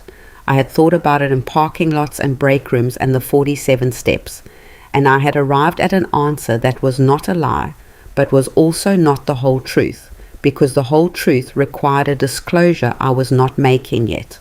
We're your family, I said. That doesn't go away. He nodded slowly, and I could see him deciding that this was the reassurance he needed, and I watched him decide that, and I felt the particular ache of a person who loves someone and is still, necessarily, protecting herself from him. Good, he said. Good. He got up and went to the refrigerator. His refrigerator, the 11-year-old one, not Lena's, and got himself a glass of water, and the ordinary domesticity of the gesture hit me in a place I hadn't expected. The way he held his glass, the way he stood at the counter looking out the window at the dark backyard, the 7-year-old in the photograph upstairs with his 2 missing teeth. I finished my dinner and rinsed my plate and said goodnight and went upstairs, and I sat in my chair, and I did not count the days that night. I just sat with the complication of it, the love and the grief and the anger and the resolution all occupying the same space in my chest simultaneously, and I let it be complicated because that was what it was. 14 days out, something happened that I had not planned for. Lena came home on a Thursday afternoon carrying a folder of documents, and she sat across from me at the kitchen table. The same geometry as every significant conversation we'd had, and she said, I've been talking to my contact about the property timeline. I kept my face neutral. Oh? He's getting impatient. She opened the folder. He's been waiting since November for a concrete answer, and he's starting to look at other properties. I don't want to lose him. She looked up. I think we need to move faster. The word faster traveled through me in a way I had to actively suppress, showing. What does faster look like? I asked. Ideally, I'd like to have a preliminary transfer agreement ready within the next few weeks. She pulled a paper from the folder, something printed, dense with language, with fields for signatures at the bottom. This is just a letter of intent, nothing binding. It just tells the buyer that a transfer is being planned and gives him a general timeline. I looked at the document without touching it. It had her contact's name at the top, which I registered without reacting. A development company, not an individual buyer, but a development company, which meant Lena's contact was not a family looking for a home. It was a company looking for a teardown, my house, the oak tree in the backyard, 22 years of fingerprints, a development company. I'd need to have my attorney look at anything I sign, I said. Of course, but if you could just, she slid it across the table toward me, if you could just review it and tell me your general sense of the timeline, I can let him know we're moving forward. I looked at the document, then I looked at Lena. In all the months of this, the refrigerator, the stationery notes, the kitchen schedules, the ceiling conversation, the signed agreement, the secret listing, all of it, This was the moment that clarified everything most completely, because she was sitting across from me with a document from a development company that she had been in contact with since November, and she was asking me to signal my cooperation to a buyer she had secured independently for a transaction she intended to control in a house she did not own. The audacity of it was so total that it briefly exceeded my capacity for anger and came out the other side as something almost like clarity. "Let me take a few days," I said. "I'll have Patricia look at it." Of course. She retrieved the document, carefully keeping it in her possession, which told me she understood that leaving it with me was a risk she wasn't willing to take. "Just sooner rather than later, if you can. I don't want to lose the opportunity." "I understand," I said. She nodded and closed the folder and stood up, and she had the look of a woman who believed she was 3 weeks away from a transaction worth $400,000. The look of someone who has worked hard toward a goal and can finally see the end of it. I knew exactly how that felt. I called Robert Finch from the parking lot of the grocery store at 6:15 the next morning. "I need to know if we can accelerate the closing date." "How much acceleration are we talking?"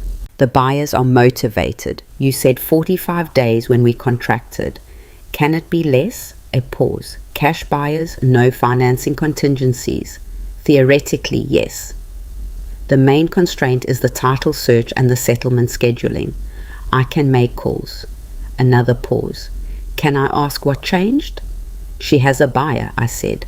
"She's been in contact with a development company since November. She showed me a letter of intent last night." Robert was quiet for a moment. In the background, I could hear an office. Keyboard, distant conversation, a phone ringing.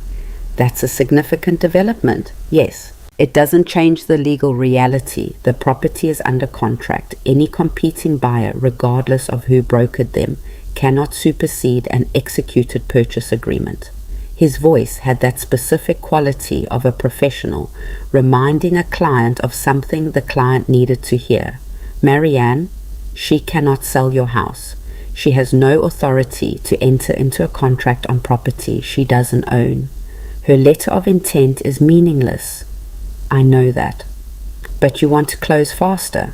"I want this done before she does something that creates a legal mess I have to clean up." "Understood." A pause. "Let me call the settlement company today. I'll see what we can do." He called back that afternoon. The closing could move to February 7th, a full week earlier than the 14th. The buyers agreed without hesitation, which told me everything I needed to know about how motivated they were. February 7th. That was 10 days away. 10 days. I went home that evening and made dinner and sat at the kitchen table and listened to Lena and Ethan's conversation from the living room. Something about the development company's timeline. Something about phase 2 of whatever plan existed in Lena's notebook. And I ate my soup and I washed my bowl and I went to bed.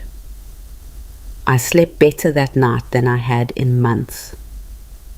The week before the closing was the most difficult of the entire process, and not for the reason I expected. I expected logistics. Packing, coordinating the 10,000 small task of dismantling a 22-year life in a house and redistributing it. And those things were real. I had been packing incrementally for 3 weeks, boxing things quietly in my room and in the garage when no one was home, labeling boxes with the same meticulous attention I'd given the navy blue folder. The movers were scheduled for February 6th. The day before closing, which was also a day when I had confirmed via the group text that Lena would be in the city until evening and Ethan was at a client presentation until 4. The movers would be in and out in approximately 3 hours. I was taking the furniture I had brought into the marriage of this house, the things that predated Lena's sectional and Lena's refrigerator and Lena's organizational systems. I was leaving the things she had installed because I wanted none of them. The logistics I could manage. What I had not prepared for was the weight of the final days. It arrived in specific, unexpected moments. Standing in the kitchen at 6 in the morning making coffee, I would look at the window with my mother's recipe box on the sill and think, this is one of the last times I will stand here. Walking up the stairs, I would put my hand on the banister, a particular imperfect banister, a little loose at the third post that I had been meaning to fix for 4 years, and think, I never fixed that. These were small thoughts, but they had a quality of permanence that hit differently from the slow goodbye I'd been processing for months. The recipe box I was taking.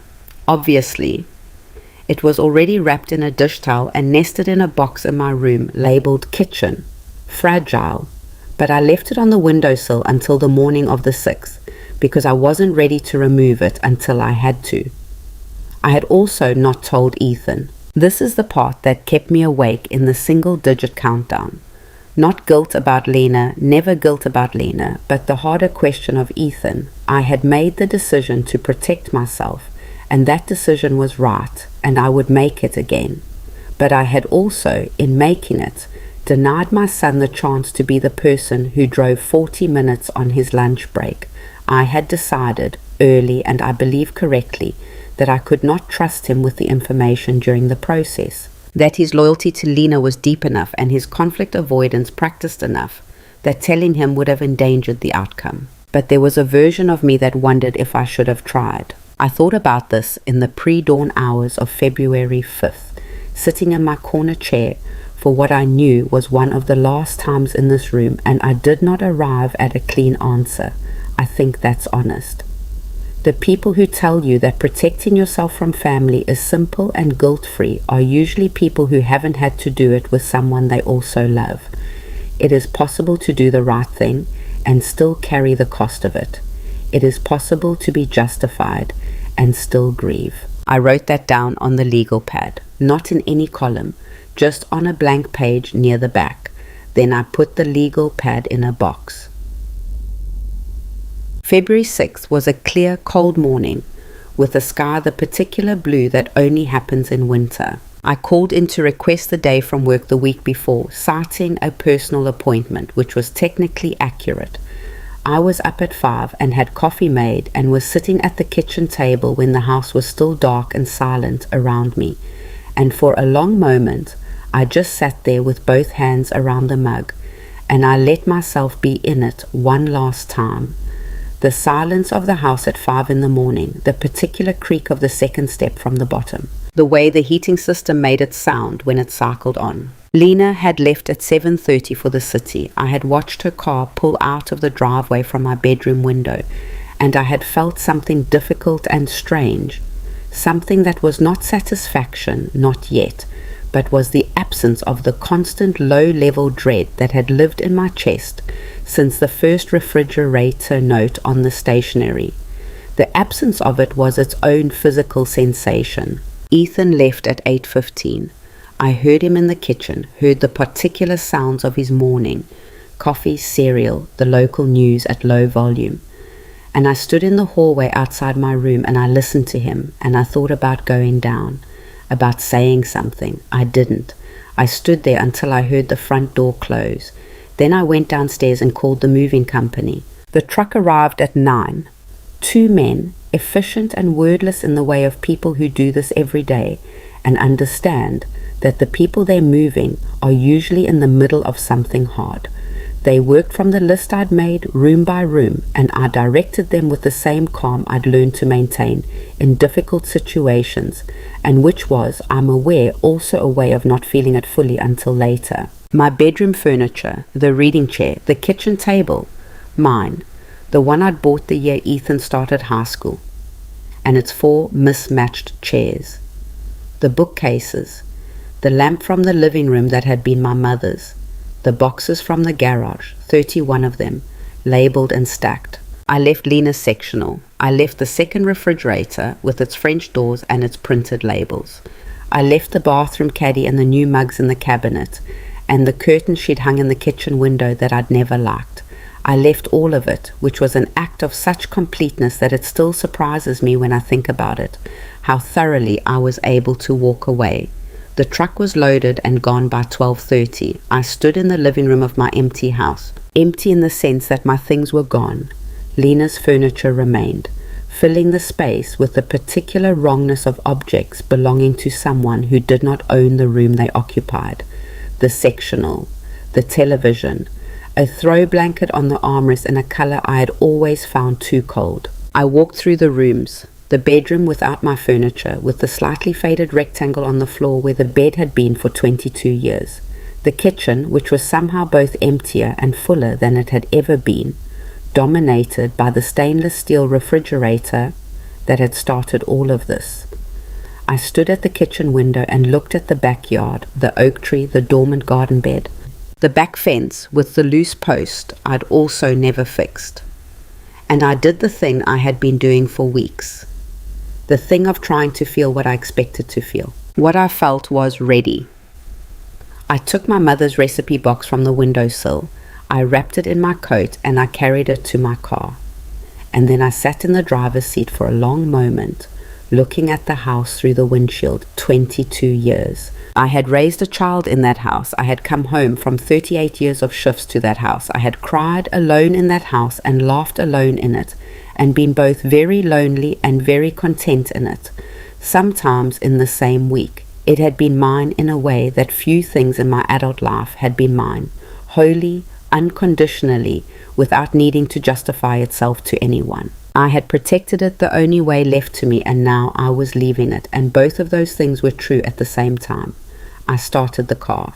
I drove to my new place, the condo I had signed a lease on 3 weeks earlier, 12 minutes away in a quieter part of the same town, second floor, south-facing windows, a small kitchen with exactly one refrigerator and no room for a second. And I sat in the parking lot for a while, and then I went inside and sat on the floor of the empty living room because my furniture wouldn't be delivered until tomorrow, and I called Dolores. "It's done," I said. A long pause. "The move?" "The move." "Oh, honey." Her voice warm and specific, the voice of 19 years of shared break rooms and hard nights. "How are you?" "I don't know yet," I said honestly. "Ask me in a week." "I'll ask you in a week. Do you want company tonight?" "No, I think I need to just—" I looked around at the empty room, the south-facing windows full of February afternoon light. "I think I need to sit in this for a little while." "Okay, but you call me." "I'll call you." We hung up and I sat on the floor with the recipe box in my lap, and the winter light coming through the windows at an angle I didn't recognize yet. A new angle, from a new direction, in a place that didn't have any history in it, and was therefore, for the first time in a very long time, entirely mine. I had considered and reconsidered and ultimately decided I would not be there when they found out. That was deliberate. Patricia had asked me in our final call before the closing whether I intended to be present when Ethan and Lena returned to the house on the evening of the 6th. I had thought about it with the same thoroughness I'd given every decision in this process, and I had decided that the answer was no, not because I was afraid of the confrontation. I had been through enough in the preceding months that I was not afraid of their anger or their shock or whatever version of accusation they would construct. I had 38 years of difficult conversations behind me, and Patricia Graves in my corner, and a clean conscience in the legal sense, if not in every human sense. I stayed away because I had understood something about myself over the preceding months, which was this. The resolution I needed was not the moment of their discovery. Some part of me had imagined, in the early weeks, in the parking lot phone calls, in the nights counting down, that the scene of their confrontation with what had happened would feel like justice landing, like satisfaction, like a scene in a story where the person who was wronged gets to watch the wrongdoer reckon with it. But I had lived too long and worked too many overnight shifts to believe that real resolution works like that. Real resolution is quieter. It happens in parking lots and empty living rooms, and the moment you carry your mother's recipe box to your car. It does not require an audience. So I stayed in my empty condo and I waited, and at 6:47 that evening my phone rang with Ethan's number, and I looked at it for 2 full rings before I answered. "Mom." His voice was a sound I hadn't heard before, not angry, not yet. Something before anger, The sound of a person whose mental map has just failed to match the territory. Where are you? We came home, and where is everything? I moved out today, Ethan. Silence. You... what? I sold the house. The closing is tomorrow morning. I've been in contract since the end of December. I kept my voice level. Not cold. I didn't want it cold. Just clear. I'm sorry you're finding out this way. I want to be honest with you about that. I'm sorry it happened like this. Another silence. Longer. I could hear Lena's voice in the background. Sharp, urgent, asking something I couldn't make out. You sold... He stopped. The closing is tomorrow? At 9 in the morning. Mom. His voice had shifted. Something moving through it. Anger now, and underneath the anger something rawer. You can't... We live here. You can't just... You have a signed occupancy agreement. Patricia has already sent a formal notice to vacate to the address. You have 60 days from the date of the notice, which was sent today. I paused. The new owners will be in contact about the transition. A notice to vacate. He couldn't finish the sentence. I heard Lena's voice again, louder now, and then a sound like the phone being moved, and then Lena was on the line. Marianne. Her voice, stripped of every calibrated layer, every millimeter of warmth or precision, was just flat rage. What did you do? I sold my house, I said. My house, Lena, my name on the deed, my sale. We had an arrangement. We had a signed document that established you as occupants with financial responsibilities, which is exactly what it said it was. I paused. Did you have your attorney review it? Silence. You told me you would, I said. I would have expected that from someone so careful about paperwork. She stopped. When she started again, her voice had the controlled quality of someone managing a massive internal pressure. You had a buyer. You already had a buyer when you let us sign that document. I listed the house in December. You signed the document in December. The sequence is accurate. I let that sit. I listed my house, Lena. I was not required to inform you that I was exercising my legal rights over my own property. You were leading us to believe I was being exactly as cooperative as the situation warranted. Another silence, a long one. In the background I could hear Ethan saying something. His voice low. Not the words, just the tone of a man trying to find a foothold in a situation that has no footholds. The development company, Lena said very quietly. You knew about the development company. I knew you were in contact with a buyer since November, I said. A buyer for a property you didn't own and couldn't sell. Yes. I heard her breath. We are going to... She stopped herself. This isn't over. Patricia's information is on the notice to vacate, I said. If you have legal questions, she'll address them. The terms of the occupancy agreement are clear and enforceable. I paused. You have 60 days. I hope you'll use them well. I ended the call. I set my phone face down on the floor next to the recipe box, and I sat in the winter light in my empty living room, and the silence around me was so different from any silence I had known in months. The silence of a place where the air was uncomplicated, where there were no notes on stationery waiting, and no second refrigerator humming in the corner, and no counting of steps in the dark. My phone lit up 3 more times in the next 20 minutes. Ethan twice, Lena once. I watched the screen light and go dark each time, and I did not answer.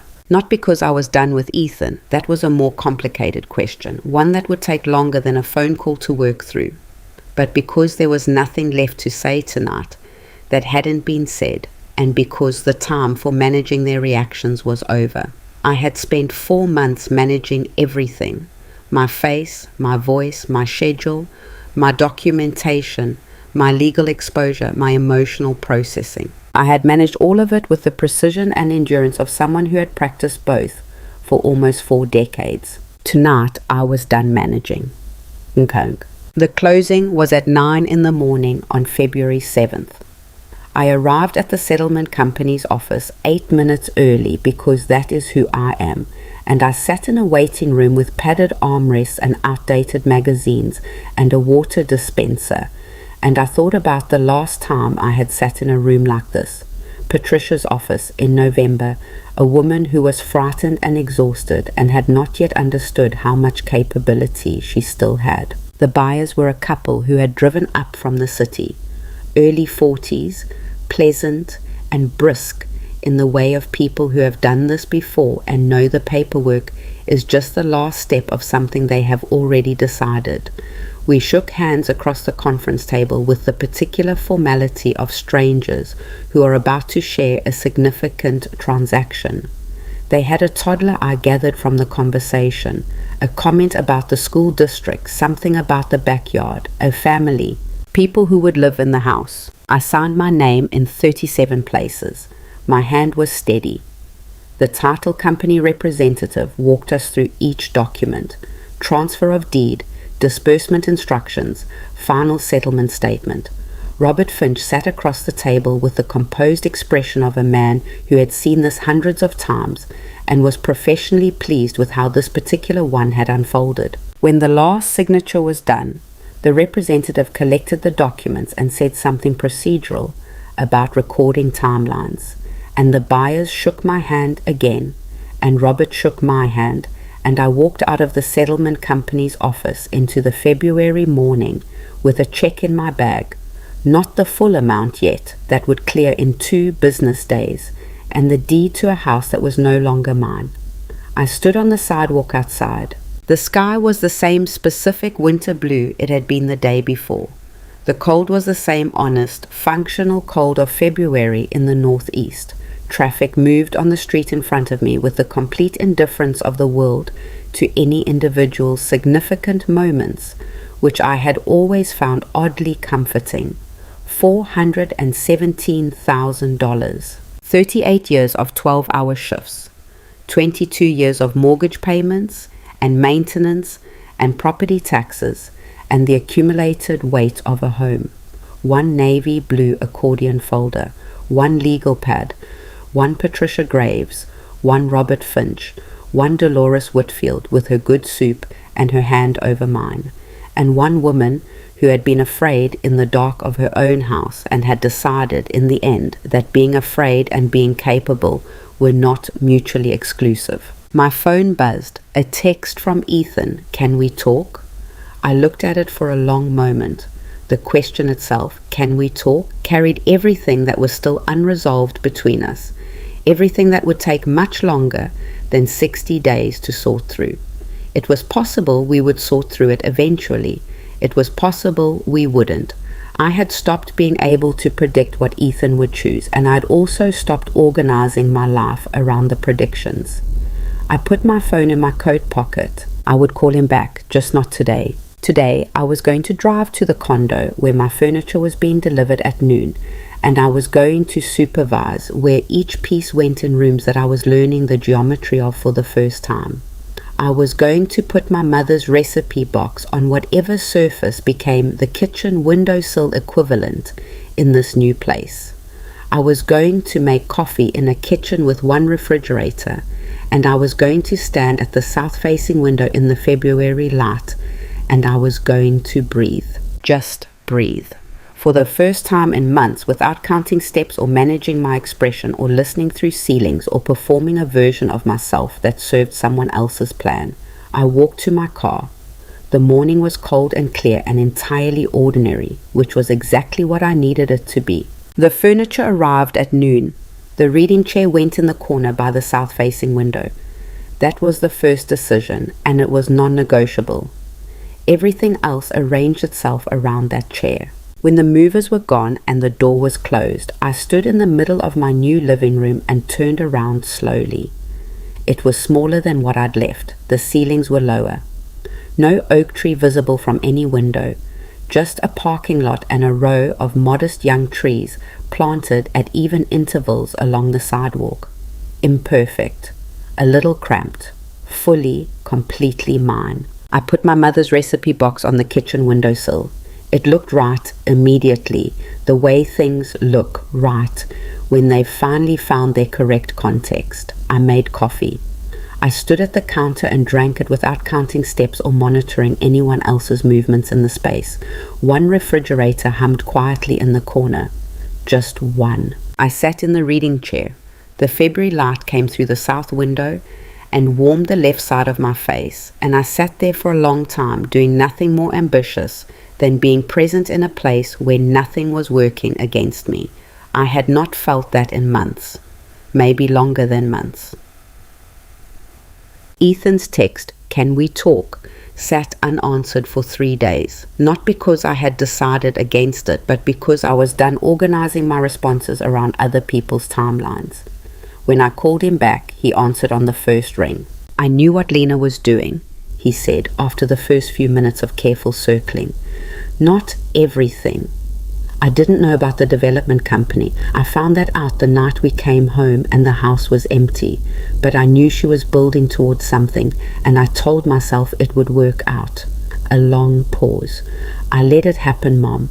I didn't do it to you, but I let it happen."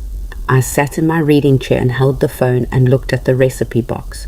"The distinction matters," I said. "It doesn't change what happened, but it matters. I'm sorry." 2 plain words, no performance around them. "I know," I said. We talked for 40 more minutes. Not a resolution. There is no single conversation that resolves a year of what had happened between us, but a beginning. The first honest exchange we'd managed in longer than I could precisely measure. When we hung up, I sat in the quiet of my condo and felt the complicated weight of love that has survived damage. Not innocent of what it now knew about itself, but still present, still there. That, I thought, was something worth holding on to. The legal fallout from Lena came and went faster than I expected. Her attorney sent a letter alleging misrepresentation. Patricia responded within the week with a document that dismantled every claim with the precision of someone who had been building toward exactly this moment since November. The occupancy agreement stood, the financial responsibility stood, and the documented evidence of Lena's own unauthorized contact with a development company, attempting to broker a sale on property she had no legal standing to sell, made her misrepresentation claim collapse before it was ever formally filed. We heard nothing further from that direction. The development company had moved on to another property.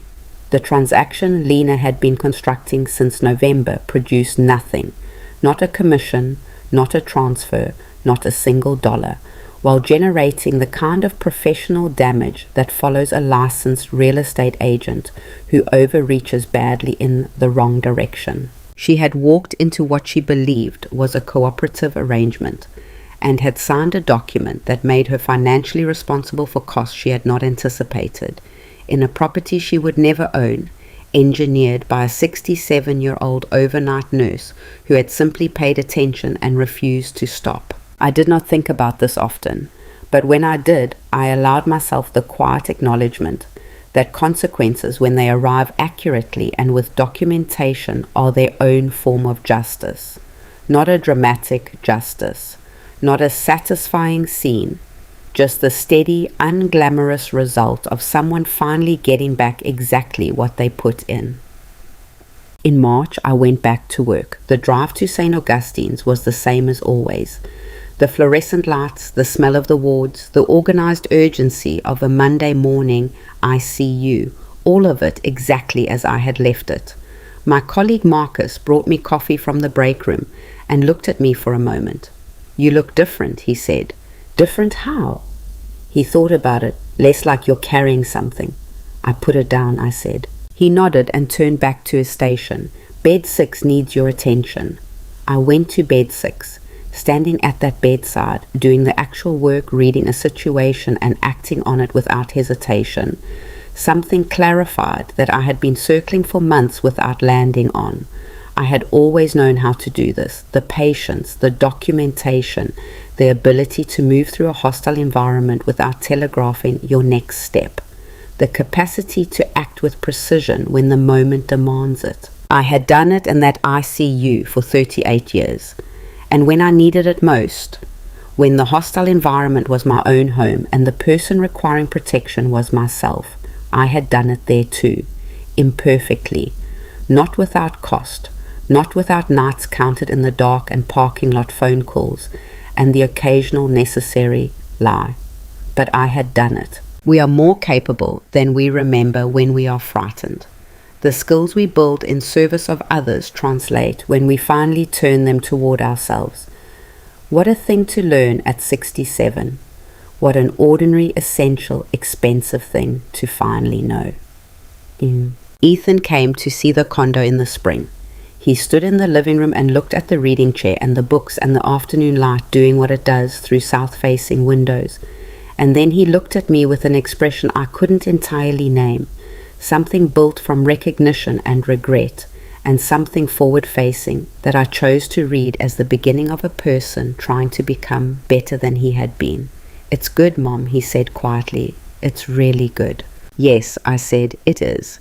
We had tea at my kitchen table and we talked carefully, the way people talk when they are rebuilding something fragile and understand that the work is slow. Not every exchange was easy, not every silence was comfortable, but we sat in them together without deflecting, and that was more than we had managed in a long time. He told me he and Lena had separated. He said it plainly, without performance, and I received it the same way, with the acknowledgement that some endings are also quietly a form of honesty arriving late. "I thought I knew her," he said. "I married her thinking I knew her. There was nothing useful to say to that, so I didn't try. I just let him sit with it, the way you let a person sit with something real when words would only crowd it." Before he left, he stood at the door and said, "Can I come back again, I mean, just to see you?" "Yes," I said, "come back." Here's what I know now that I did not know before. I know that love is not the same as accommodation. I confused the two for most of my adult life. I accommodated because I loved, and when the accommodation was exploited, I accommodated more, because the alternative felt like withdrawing love. It took a refrigerator in my kitchen and a note on cream stationery and 2 voices through a ceiling to make me understand what should have been clear much earlier. Love and boundaries are not opposites. You can love someone and still refuse to be consumed by them. I know that dignity does not expire with age. I was 67 years old and afraid in my own home and exhausted from overnight shifts, and I still managed to read a situation clearly and act on it. The fact of my age was irrelevant to the outcome. Dignity is not a resource that depletes. It is a decision you make again and again.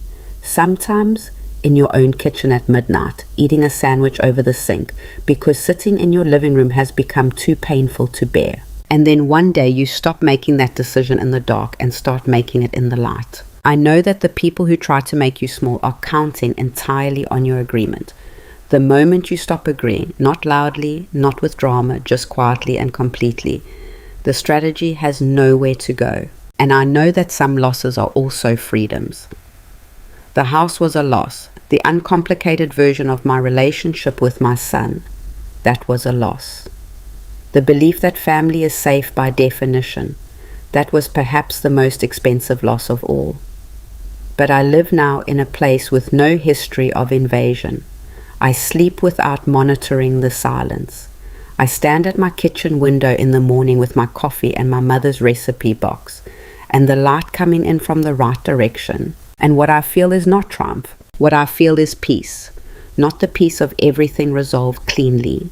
It wasn't. Not the peace of a person with no grief remaining, and I have some. Just the peace of a woman who knows what she is worth and proved it to herself in the only courtroom that finally mattered. Last Sunday, I made bread pudding from my mother's recipe.